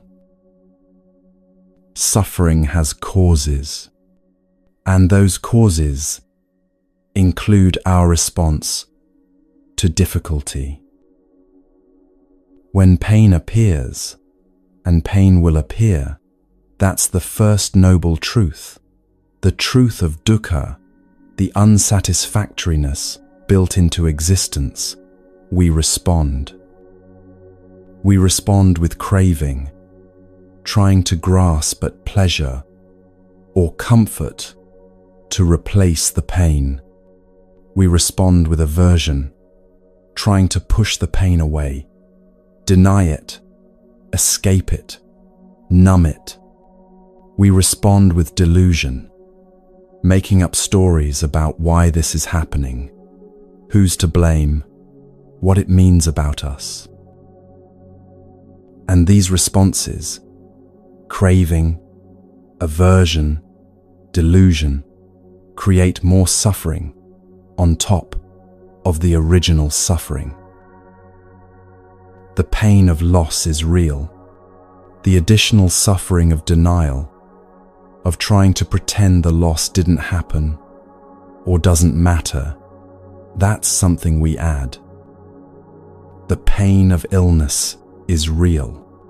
The additional suffering of rage at our body for being ill, of shame about being weak, of terror about the future, that's something we add. The pain of disappointment is real. The additional suffering of taking it as proof that we're fundamentally flawed, that nothing ever works out for us, that we should give up on our hopes, that's something we add. This is actually good news. If our response to pain creates additional suffering, that means our response to pain can create something different. We have agency here, not over whether pain appears, we don't control that, but over how we meet the pain when it does appear. Two people face the same loss, the same circumstances, the same practical challenges. One person meets it with craving, desperately trying to replace what was lost, to fill the void with something, anything. They grasp at distractions, at new relationships that aren't quite right, at achievements that don't quite satisfy. The grasping creates more suffering because nothing adequately replaces what's gone. The other person meets it with space. They allow the loss to be loss. They grieve without trying to rush through grief or avoid it or make it mean something it doesn't mean. The grief is painful but clean. It moves through them and eventually, slowly, releases. One person meets it with aversion, refusing to accept what happened, fighting reality, insisting it shouldn't be this way. The refusal creates constant tension, constant friction with what is.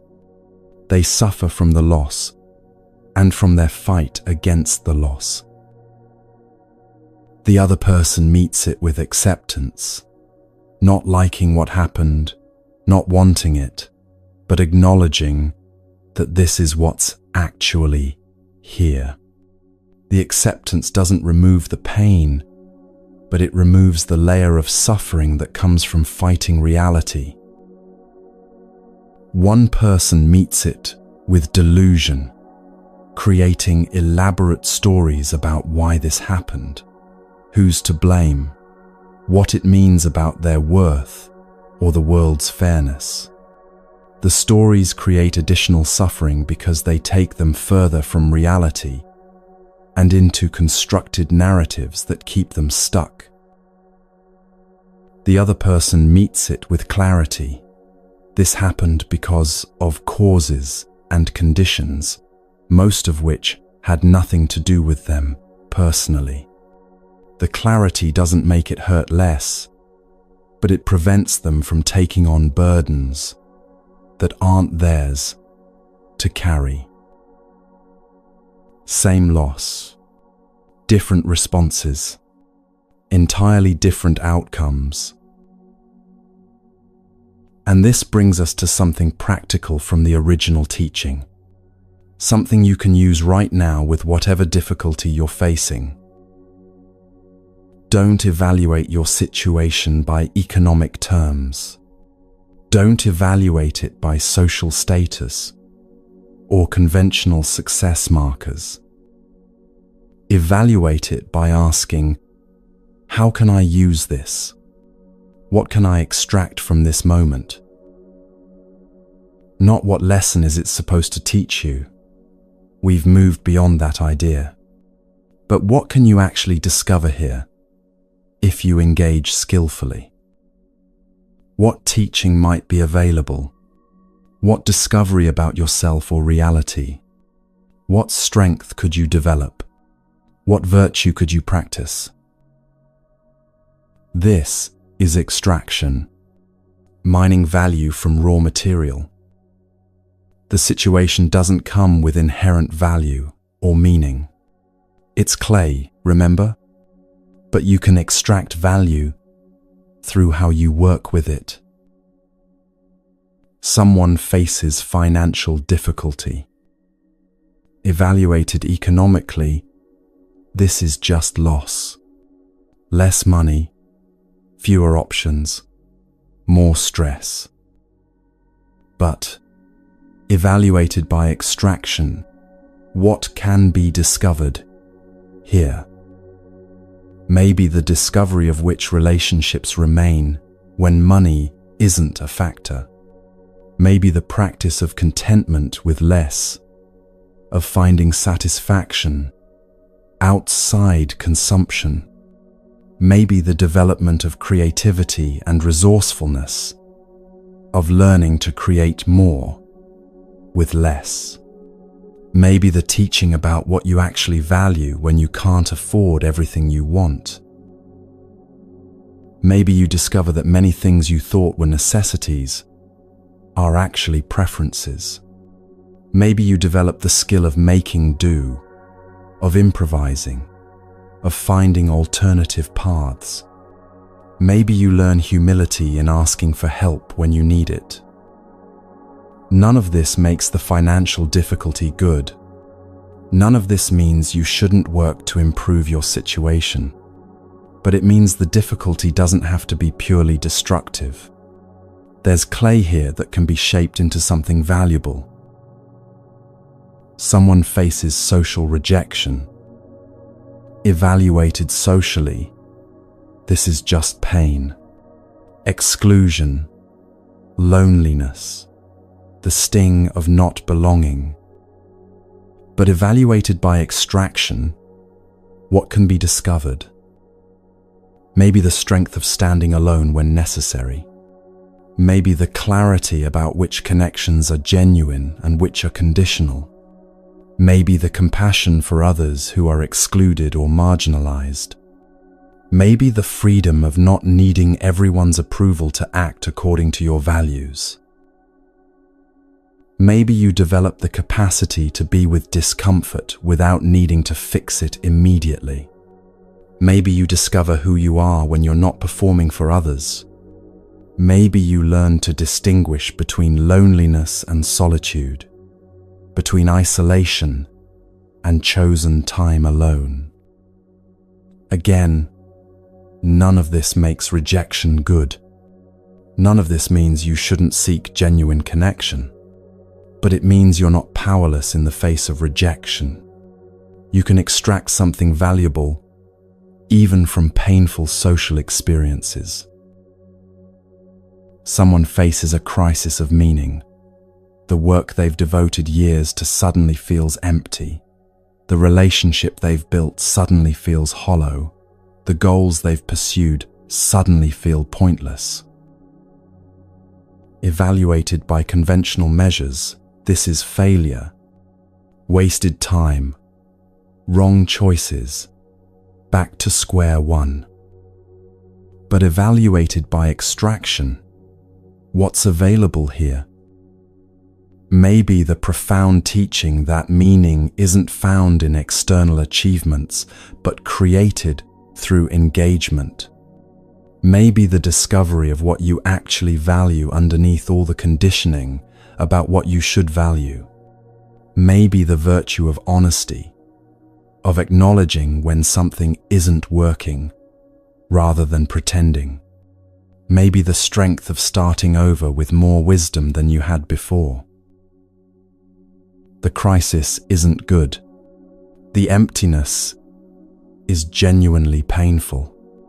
But how you meet the crisis determines whether it destroys you or transforms you. Now let's be very specific about the contrast. Two people face the same difficult circumstances. Let's say both experience a serious betrayal from someone they trusted deeply. Same situation, same level of trust that was broken, same practical consequences. One person extracts bitterness. They fixate on the betrayal, replaying it endlessly. They catalogue every lie, every deception, every moment when they were foolish enough to trust. They build a case against the person who betrayed them and against themselves for being betrayed. Over time, they grow more rigid. They develop rules to protect themselves, never trust anyone completely, always assume the worst, keep people at a distance, be vigilant for signs of deception. They grow more fearful. Every new relationship carries the shadow of the betrayal. Every vulnerability feels dangerous. They armor themselves so thoroughly that genuine connection becomes nearly impossible. They grow more contracted. Their world becomes smaller as they exclude more and more people and situations that might involve risk. They're protecting themselves, yes, but they're also imprisoning themselves. The betrayal becomes the defining story of their life. Years later, they're still telling it the same way, with the same anger, the same sense of victimization. They've organized their entire identity around what was done to them. The betrayal didn't make them wiser. It made them harder, more closed, less capable of the very things that make life meaningful: trust, vulnerability, genuine connection. The other person extracts wisdom. They allow themselves to feel the full pain of the betrayal without adding elaborate stories about what it means. They grieve what was lost: the trust, the relationship, the version of reality they believed in. They acknowledge their part, if any, without taking on responsibility for the other person's choices. They notice any patterns in their own behavior that made them vulnerable without concluding they're fundamentally flawed. Over time, they grow more compassionate. Having experienced how much betrayal hurts, they're more careful not to cause that pain in others. They develop genuine empathy for anyone navigating broken trust. They grow more wise. They learn to notice red flags earlier without becoming paranoid. They learn to offer trust appropriately, rather than either blindly or not at all. They develop discernment, which is different from cynicism. They grow more free. The betrayal no longer defines them or controls their choices. They've integrated the experience without being imprisoned by it. They can be open again because they've developed the capacity to handle hurt without being destroyed by it. Same betrayal, completely different outcomes.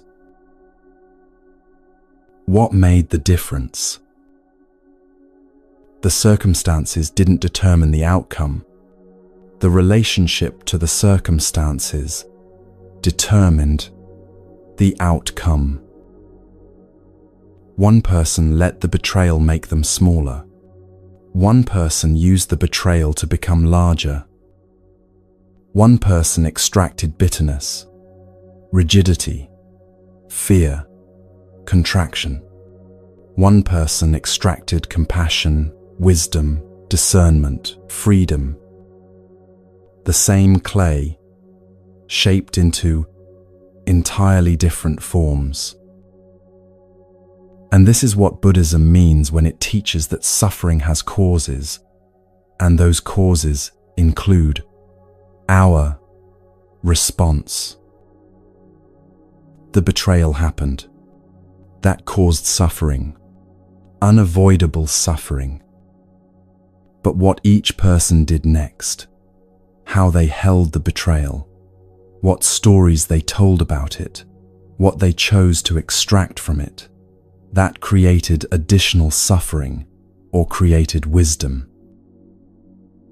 This doesn't mean the person who extracted wisdom wasn't hurt. It doesn't mean they handled everything perfectly. It doesn't mean they never felt bitter or fearful or contracted. But somewhere in their process, they made a choice to work with the clay rather than be destroyed by it, a choice to extract something valuable rather than just accumulate damage.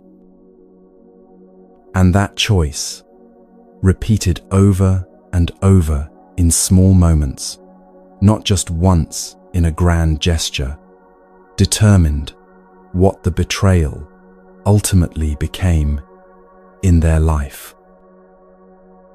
A scar that's still tender sometimes but doesn't limit their movement, or a wound that never quite heals, constantly reopening, constantly limiting what they can do. The teaching is clear. You have more agency here than you probably realize. Suffering will appear. That's not optional. That's the nature of existence. But what you create from the suffering, that's where your power lies.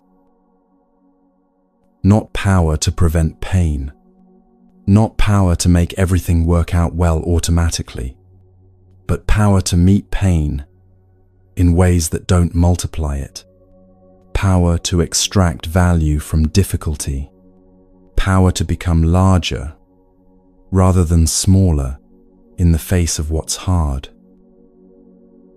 This is why the myth that pain purifies is so dangerous, because it suggests you don't need to do anything.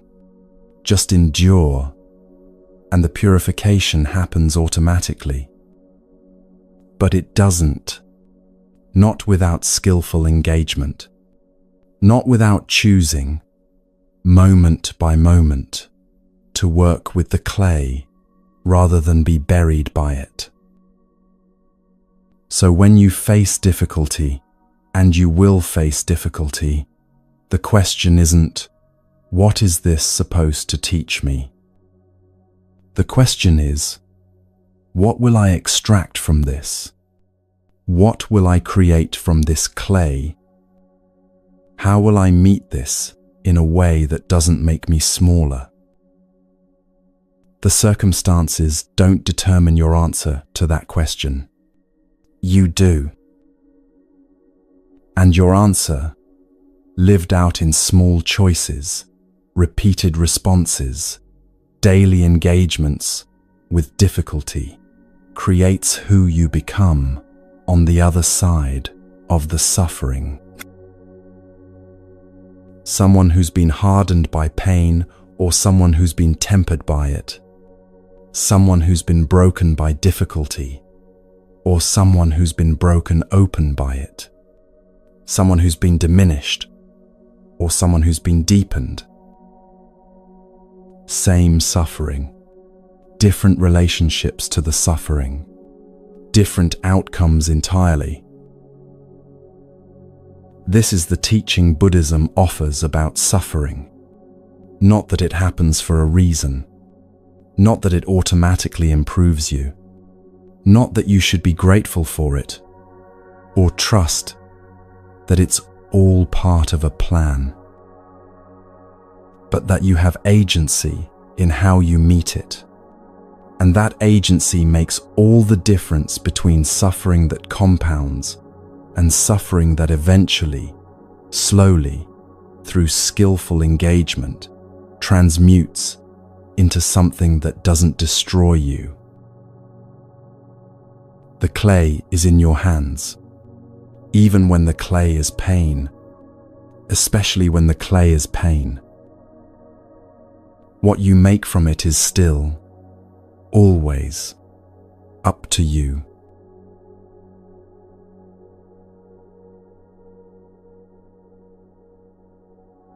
Let's return to where we started, but with everything we've learned along the way. The clay metaphor.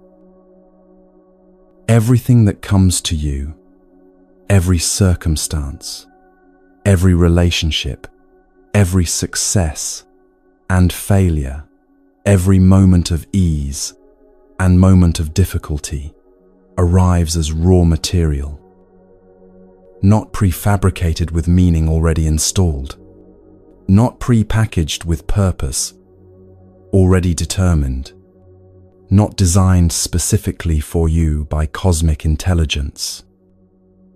Raw material, clay. We must free ourselves from the idea that everything comes ready-made with inherent significance. This is one of the most liberating shifts you can make in how you understand your life. Because when you believe things come prefabricated with meaning, you spend enormous energy trying to discover what that meaning is. You're constantly asking, what is this supposed to teach me? What am I meant to learn here? What's the hidden purpose behind this difficulty?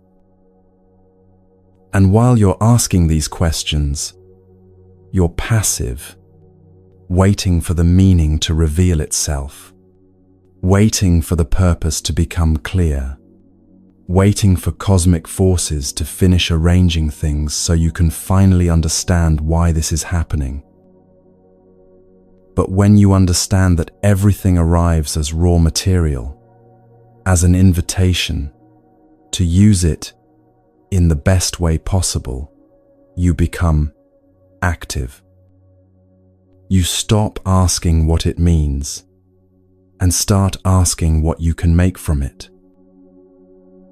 You stop waiting for purpose to be delivered and start creating purpose through your engagement. This shift from discovering meaning to creating meaning changes everything. Think about stability for a moment. Not external stability, which is largely outside your control, but internal stability. People without internal stability only take advantage of 1 day per year.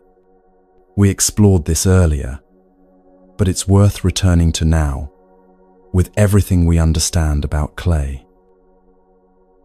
They wait for everything to align perfectly. The astrology has to be favorable. Their friends need to be supportive. Their partner needs to be encouraging. Their health needs to be good. The moon needs to be in the right phase. The tides need to be just so. Their mood needs to be ideal. Their inspiration needs to be flowing. And on that rare day when everything aligns, they work with the clay. They create something. They make progress. And they say, "This is when I'm supposed to work, when the universe supports me." But there are 364 other days. 364 days when the clay is still there, still available, still workable. But they're not working with it because they're waiting for perfect conditions. The person who progresses doesn't depend on external alignment. They don't wait for the stars to arrange themselves, or for everyone around them to be supportive, or for their mood to be perfect. They understand something fundamental. The clay is always there. Conditions are never perfect, and progress comes from working with imperfect clay under imperfect conditions, day after day after day. This brings us to one of the most powerful declarations from the original teaching. My life, I command. My state, I command. When you first hear this, it might sound arrogant, like claiming control over things you don't actually control. But it's not arrogance. It's radical responsibility. You don't command whether difficulty appears.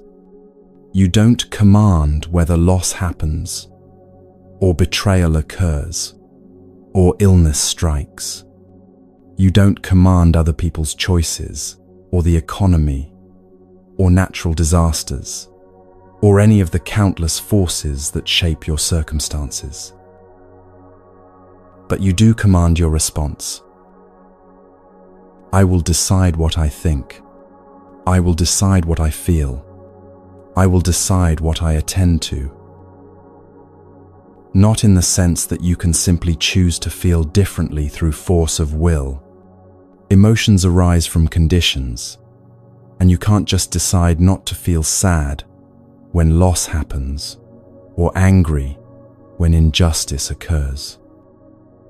But you can decide whether you feed those feelings or starve them, whether you ruminate on them or notice them and let them pass, whether you build your identity around them or hold them lightly.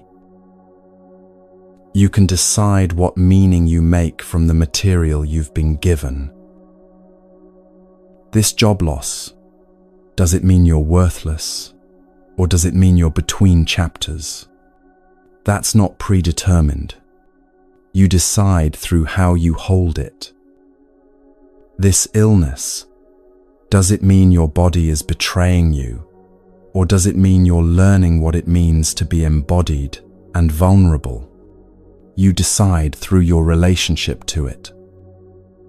This betrayal, does it mean people can't be trusted, or does it mean you're learning discernment?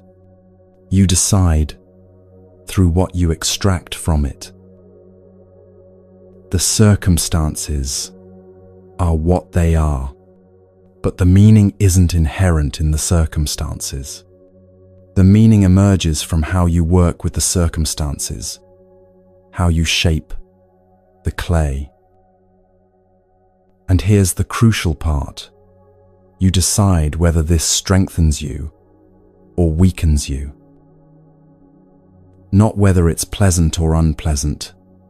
You don't control that.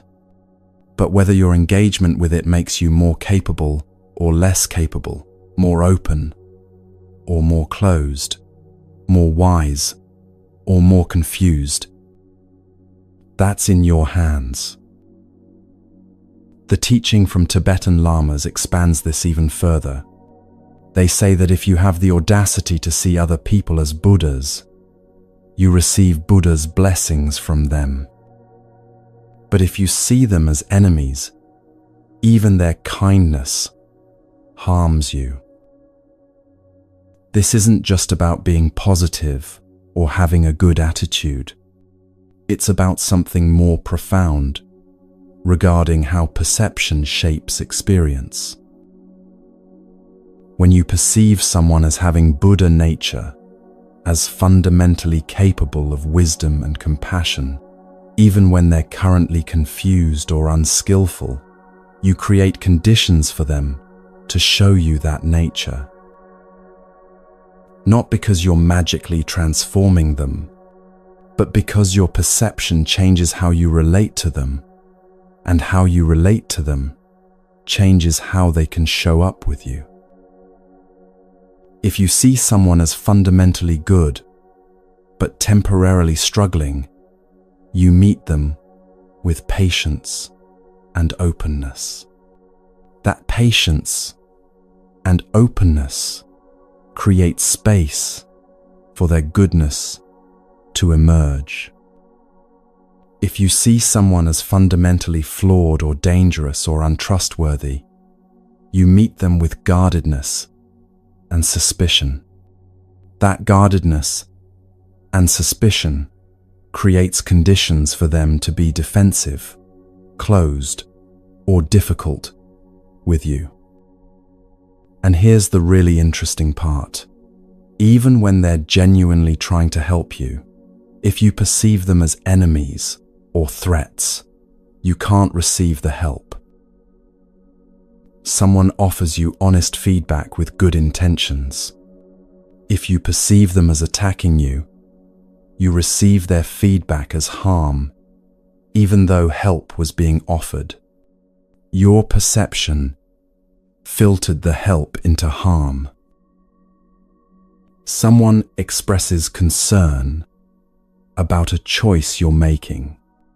If you perceive them as trying to control you or undermine you, you receive their concern as interference, even though care was being offered.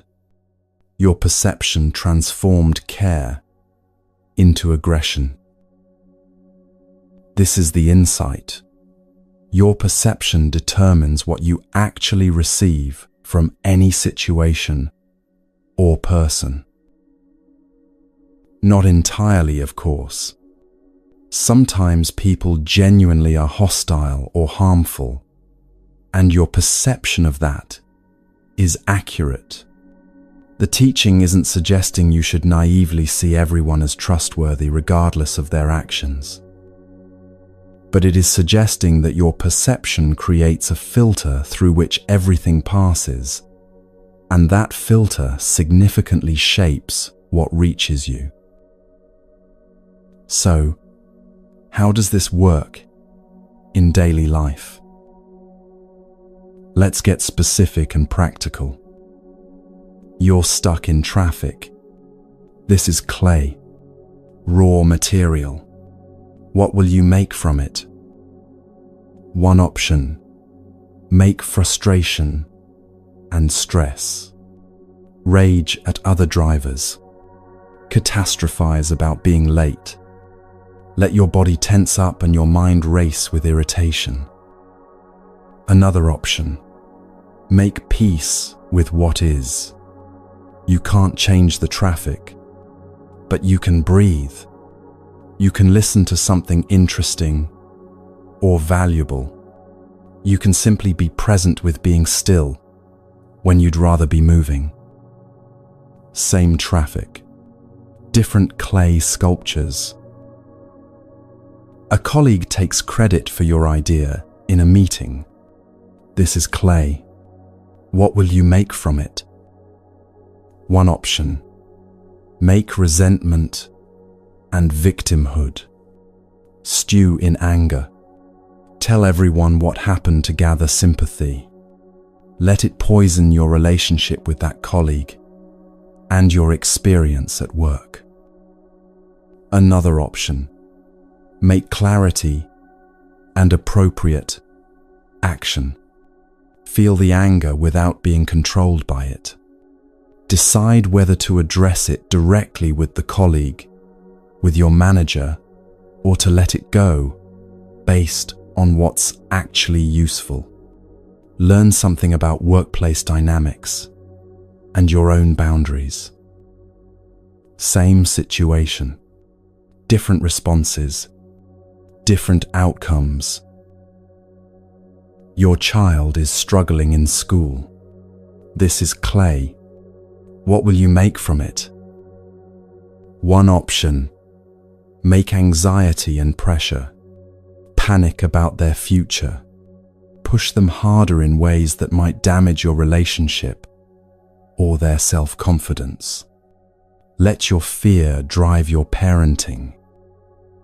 Another option, make curiosity and support.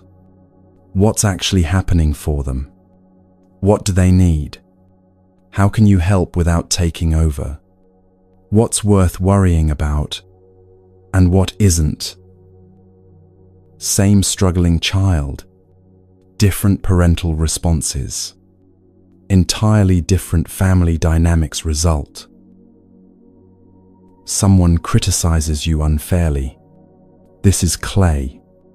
What will you make from it? One option, make defensiveness and counterattack. Prove them wrong. Build a case against them. Replay the criticism obsessively, each time reinforcing how unfair it was. Another option, make discernment. Is there any truth in the criticism, even if it was delivered poorly?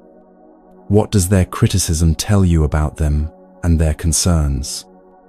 Can you respond in a way that doesn't escalate conflict but also doesn't accept unfair characterization? Same criticism, different ways of working with it. You experience a financial setback, unexpected expense, lost income, mounting debt. This is clay. What will you make from it? One option, make panic and shame. Catastrophize about becoming homeless. Hide the problem from everyone. Make desperate decisions from fear. Let the stress leak into every area of your life. Another option, make practical problem, solving and honesty.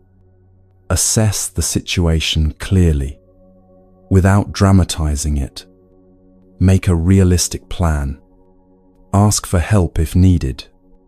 Notice what you're learning about your relationship with money and security. Same financial difficulty, different approaches. One creates additional suffering, the other works with what's actually here. A friendship becomes distant. Someone you were close to is pulling away. This is clay. What will you make from it?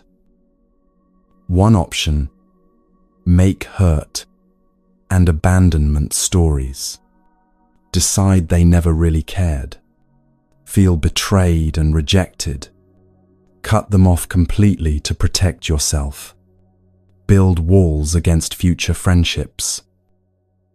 Another option, make space and understanding.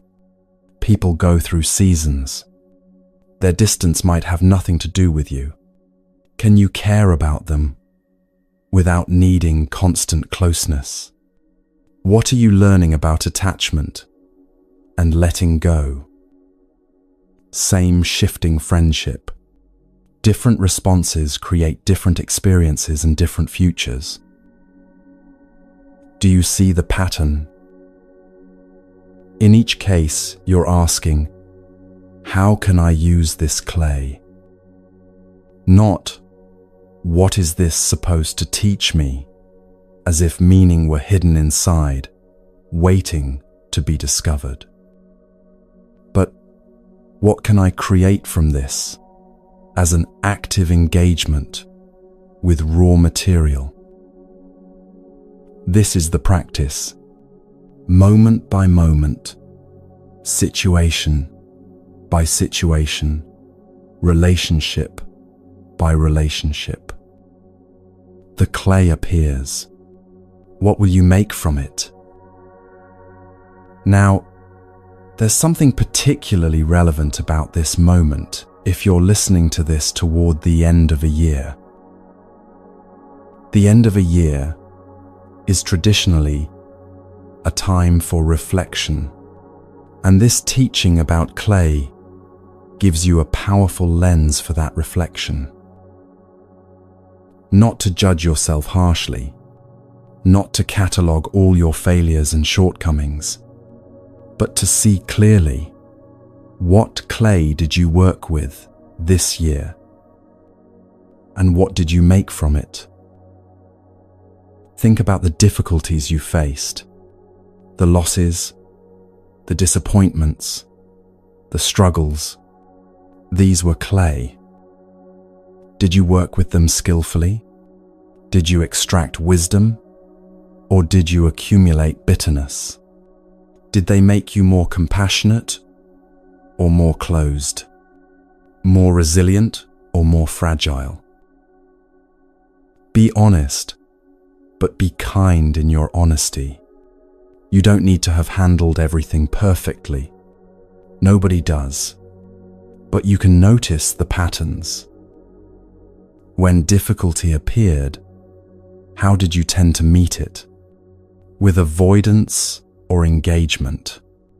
With blame or responsibility? With rigidity or flexibility? Were there moments when you chose to work with the clay skillfully, even though it was hard? Moments when you could have spiraled into bitterness, but chose differently? Notice those moments. They matter more than you might think. Were there times when you let difficulty make you smaller? When you responded with the patterns we've been exploring? Passive waiting, victimhood, rigid self-protection. Notice those without judgment. Just see them clearly. Think about the opportunities you had, the moments when conditions were favorable, when things went well, when doors opened. This was also clay. Did you use those moments well? Did you recognize them as opportunities and work with them? Or did you wait for even better conditions before fully engaging? Sometimes we waste good clay waiting for perfect clay. We have resources, time, energy, opportunity, but we don't use them because they're not quite ideal yet. And then conditions change and the opportunity passes. Did that happen this year? Not to feel regret, but to see clearly, so you can choose differently going forward. Think about the relationships in your life, the people who challenged you, supported you, frustrated you, taught you. Each relationship was clay. How did you perceive them? As Buddhas offering blessings even through difficulty, or as obstacles preventing you from being happy? Your perception shaped what you could receive from them. If you saw them primarily as problems to solve or threats to defend against, you probably missed opportunities for genuine connection and growth. If you saw them as complex human beings doing their best with their own clay, even when their best wasn't very good, you probably found more patience, more compassion, more capacity to be with difficulty without being destroyed by it. This reflection isn't about judging yourself as having succeeded or failed. It's about seeing clearly so you can choose consciously going forward. Because here's what we've learned through all these teachings. There's no cosmic plan, and that's liberating, not depressing. You're not following a script written by invisible forces. You're not waiting to discover the one true purpose that was assigned to you before you were born. You're not trying to figure out what the universe wants from you. You're working with reality as it actually appears, creating meaning through your engagement with it. There's no predetermined meaning, and that means you're free to create it. The job loss doesn't inherently mean anything about your worth. The relationship ending doesn't inherently mean anything about love's possibility. The illness doesn't inherently mean anything about your value or deservingness. These are events that happened because of causes and conditions. What they mean in your life depends on how you work with them. Suffering doesn't automatically improve you, but it can if you meet it skillfully. Pain isn't redemptive by itself. It doesn't purify or elevate automatically.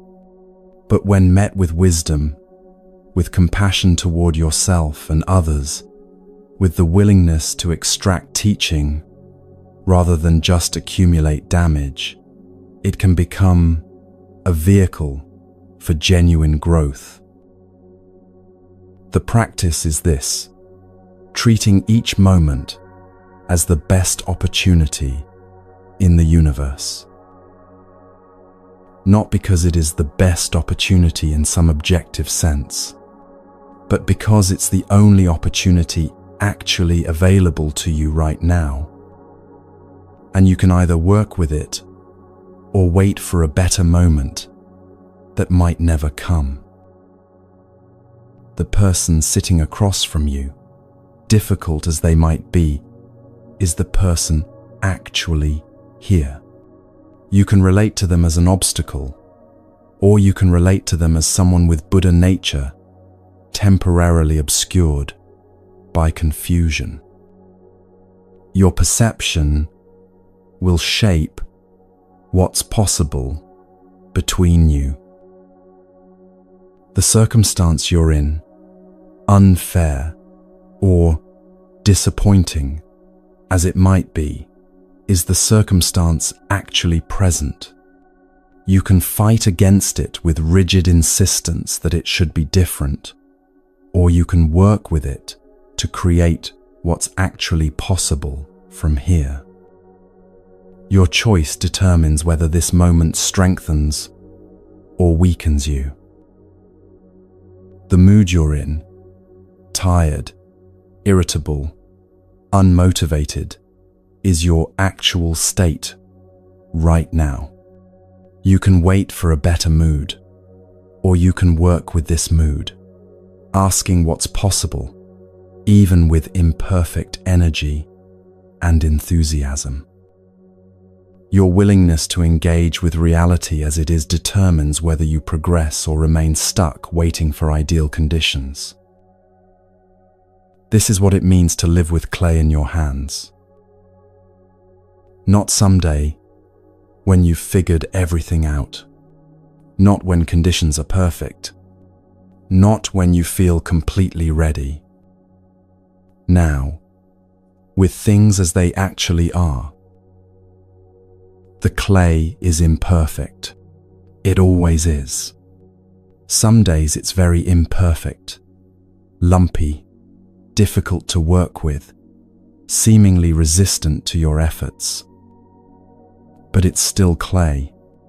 It's still workable. And the question is always the same. What will you make from it? Not what were you meant to make. Not what the universe wants you to make. Not what would make it the perfect creation.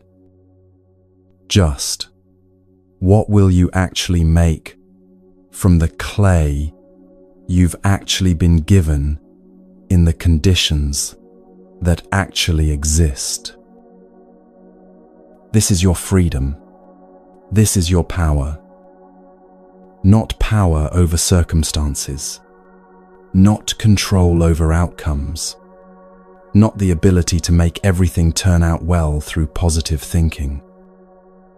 But genuine agency over your response. Real choice about how you engage. Actual freedom to create meaning even when you can't control events. My life, I command. My state, I command.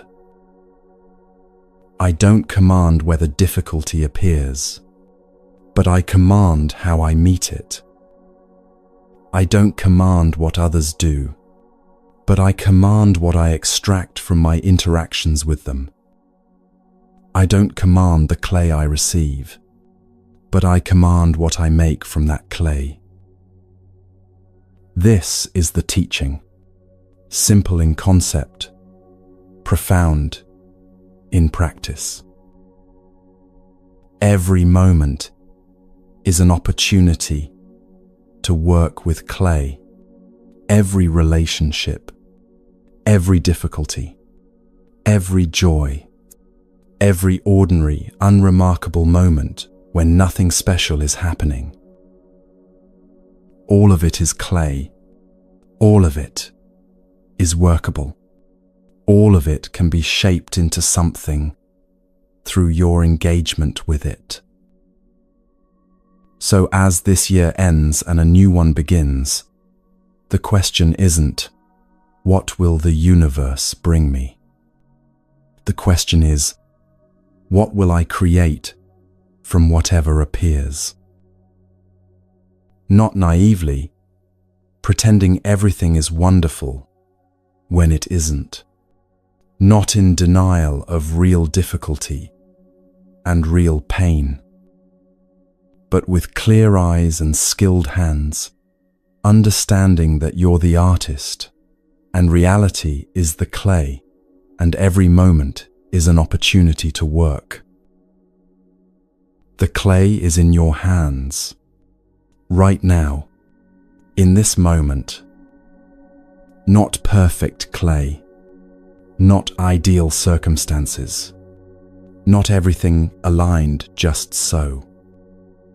Just this actual moment, this actual situation, this actual you, with your actual capacities and limitations. And the question that determines everything: what will you make from it? Not someday, not when you're more ready, not when conditions improve. Now, the clay is waiting. Your hands are ready even if you don't feel ready. This moment, imperfect as it is the best opportunity in the universe, because it's the only moment actually available. And you have the audacity, the courage, the capacity to work with it. Not to make it perfect, not to transform it into something completely different, but to engage with it skillfully, to extract what value exists here, to shape it into something through your attention and care and effort. This is living with clay in your hands.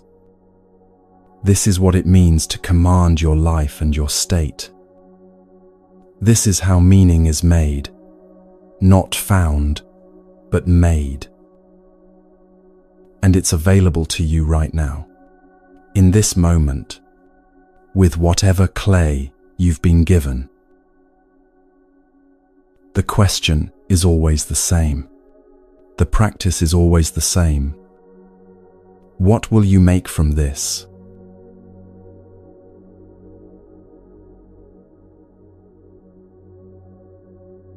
We've traveled through some challenging territory together over these 3 hours. We looked at the comfortable lie. Everything happens for a reason, and why it keeps us passive, waiting for cosmic forces to deliver meaning.